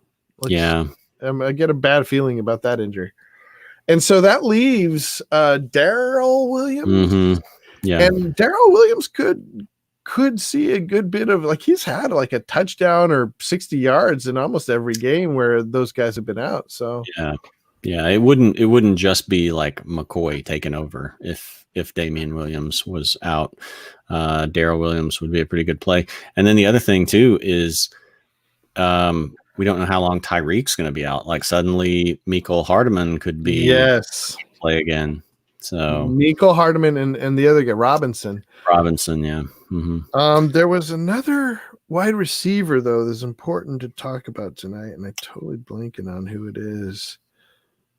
As a possible pickup, or as a really good pickup. Somebody. Oh, Washington. You talked a little bit already. Yeah, I mentioned him. Yeah, mm-hmm. Yeah. It's It's tough though to like try to trust anybody in that Pittsburgh offense. Yeah, but the connection is, we talked about it last week, how the connection is getting better between the classmates. I guess I saw somebody tweet out that that somebody was talking about like Juju and Deontay Johnson being out. Like, what are the Steelers going to do? And they're like, well, they're signing Antoine Randall L, and they're going to run the wing T. So. Wing T is just basically like a high. It's a high school. It's typically like a high school offense, So where you just like run the ball almost every single time. Okay, that might not be too far from the truth. Well, also on your waiver wire, because 710 says he desperately needs a wide receiver. Nothing but Dede and a banged up Emmanuel. Now Emmanuel Sanders is actually not on the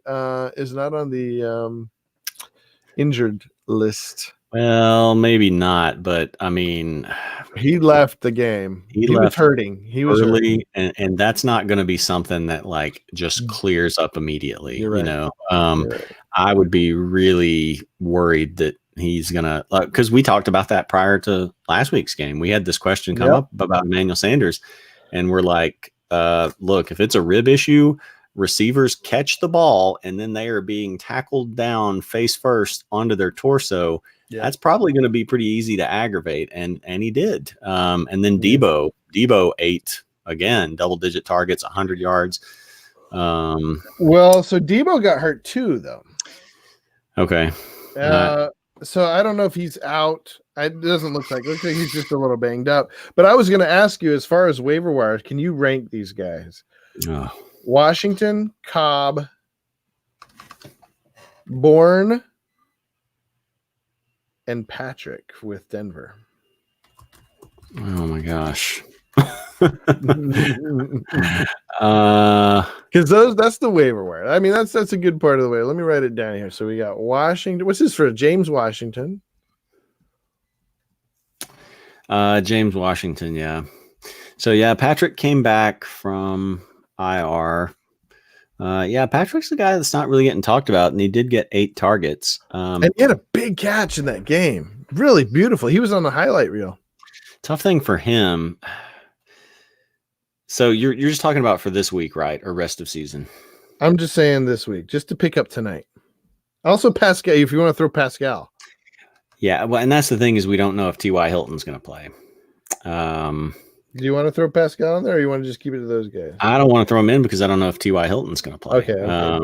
It's iffy. And so if T.Y. plays, so if like I would play Pascal if T.Y. doesn't play. If he does, I wouldn't. Tim Patrick, they play Buffalo this week. Buffalo's a tough pass defense. Cobb, who's the third guy? So you had Cobb. I'll write it right now. Patrick. Okay. So let's add. So James Washington, Randall Cobb, Kendrick Bourne, and Tim Patrick. Bourne. So Bourne, just if like I'm thinking, we don't really know if Kittle's back. We don't know if any of those wide receivers are banged up or not.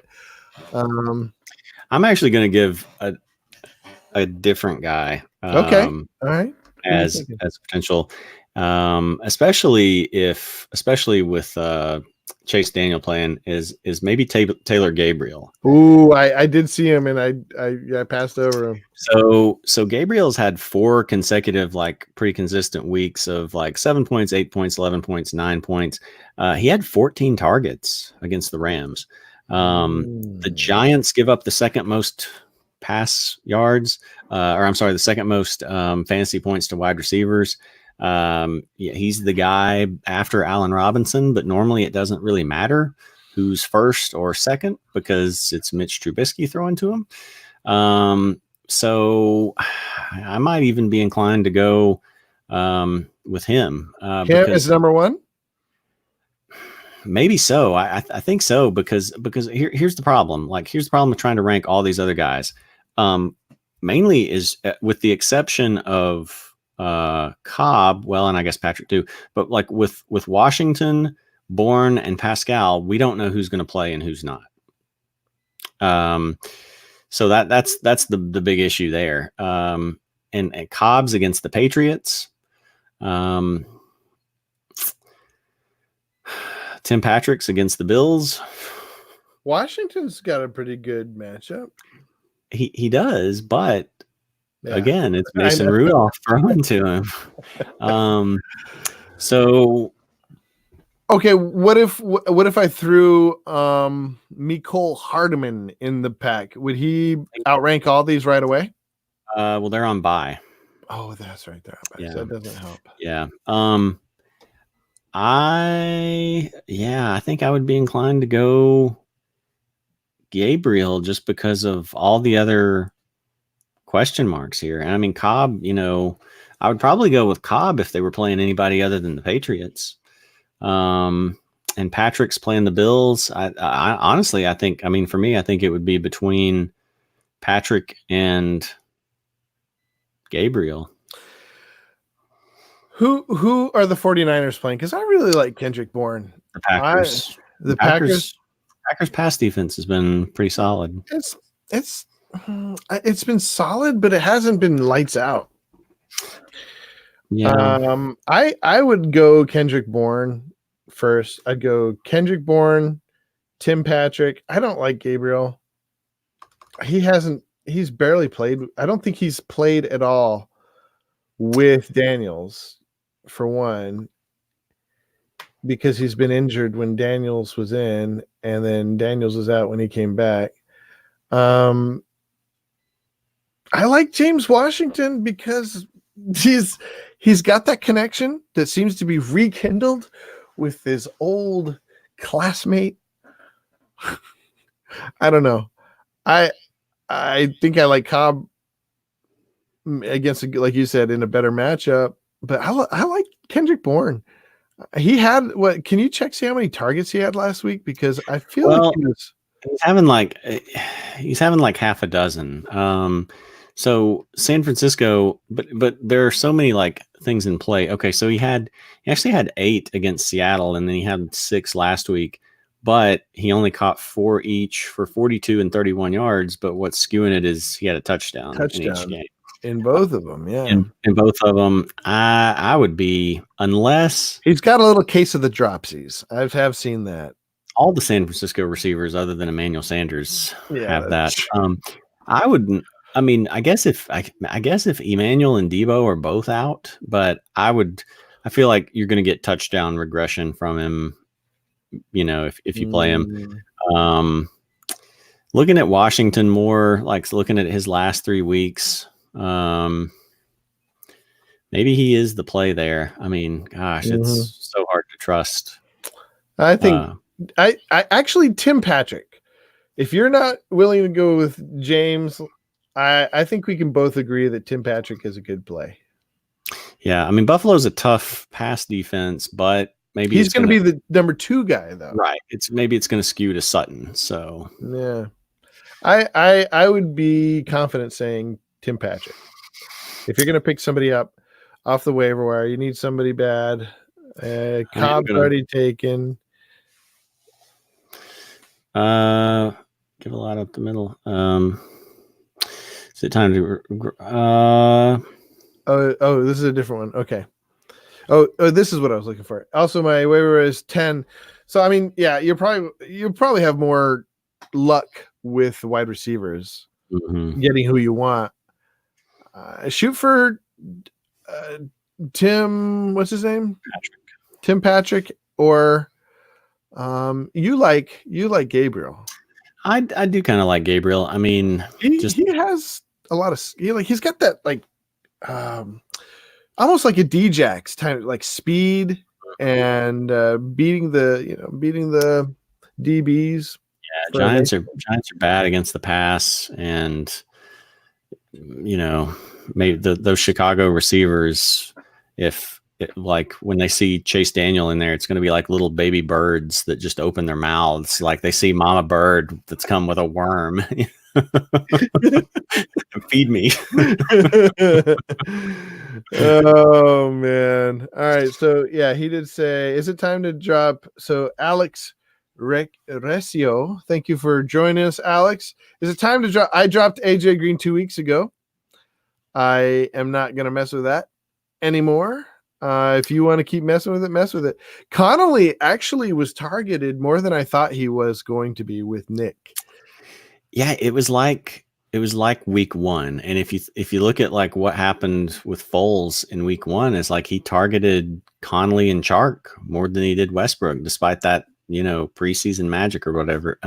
It's still kind of tough. Like, but I also saw like Marquise Lee got like 6 targets. So really? Yeah, I think so. Let me go back and look at that. But I just feel like it's gonna be tough to trust anybody other than Chark in that Jacksonville offense. Or no, not Marquise Lee. What's the other wide receiver for Jacksonville? Keelan Cole. That's who it is. Keelan Cole. Going back to the old Keelan Cole. Well, yeah. Wow. So Keelan Cole had, he had 5 targets, 4 catches, and 41 yards. So that's not a ton, but that's for enough to siphon off for someone like Connolly. Yeah, for like a 4th wide receiver, 5 targets is not bad. So you're pulling some away from your 2nd and 3rd guys. So I just don't know if anybody other than Chark is really gonna do that well. I think it's a very like narrow path for AJ Green. I'm not really confident that he's going to come back at all. If he does, he's got a great championship game matchup. He's got the Dolphins. And then he's also got the Jets in week 13. That's about it. That's assuming that he comes back at all. Right now, it's not. I mean, there's nothing to indicate he's going to play this week. So, I mean, every week farther that we go is the guy who's the free agent, who's playing on a winless team that's not really throwing the ball.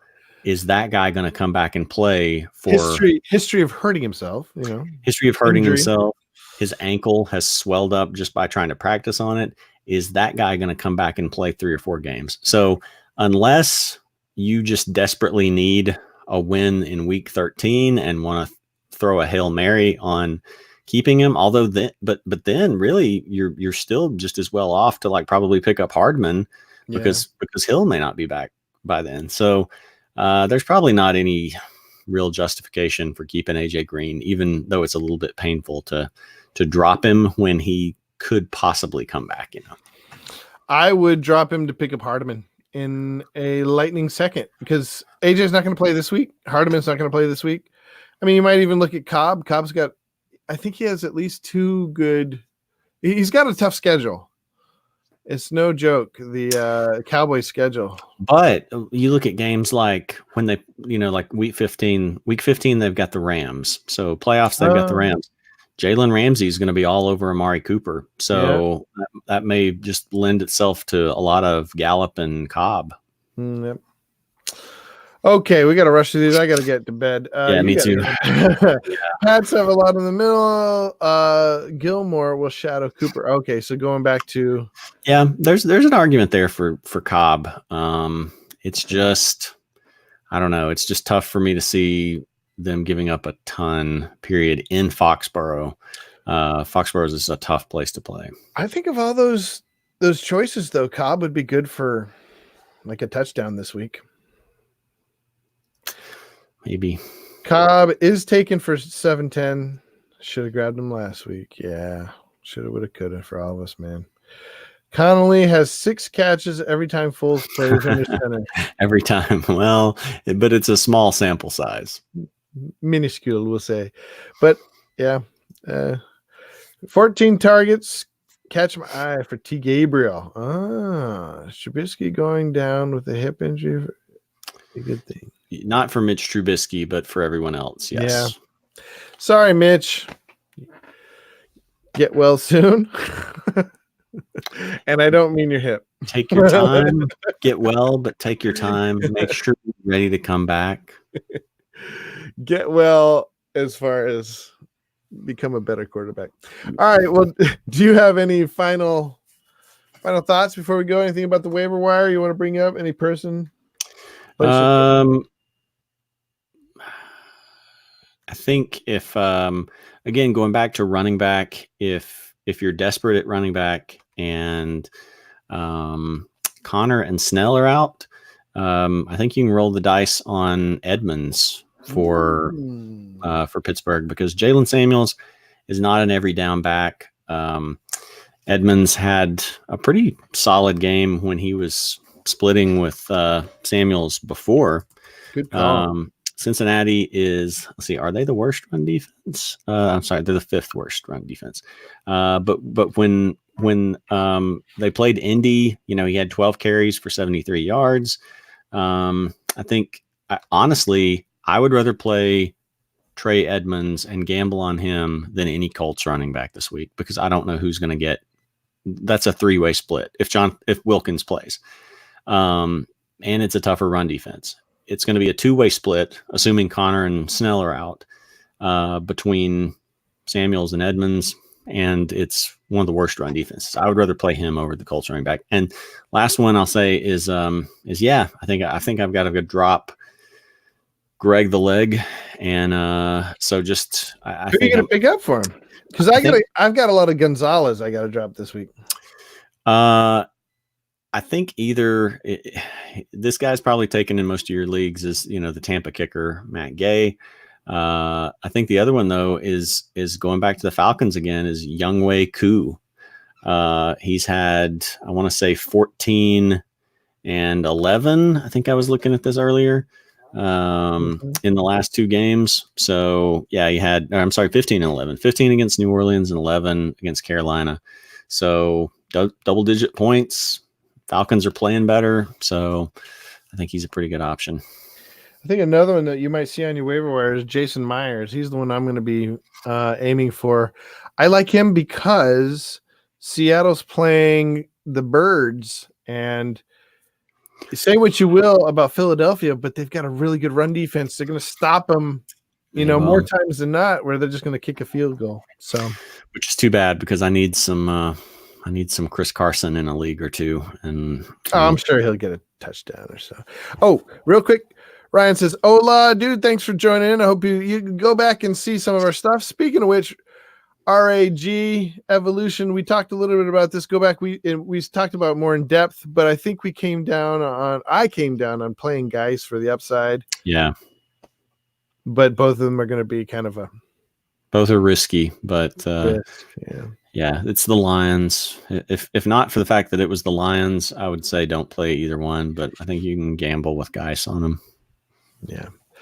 All right. I guess I'll say good night. You got anything? I got nothing. I need to go to bed. Take a look through my waiver wire list, and then I got most of it set, but I need to take a last look and then go to bed. Yeah. I haven't even looked at it. All right. So everybody, good luck on the waiver wire, and have a good night. Sleep well. Jared, we'll see you. See you Saturday.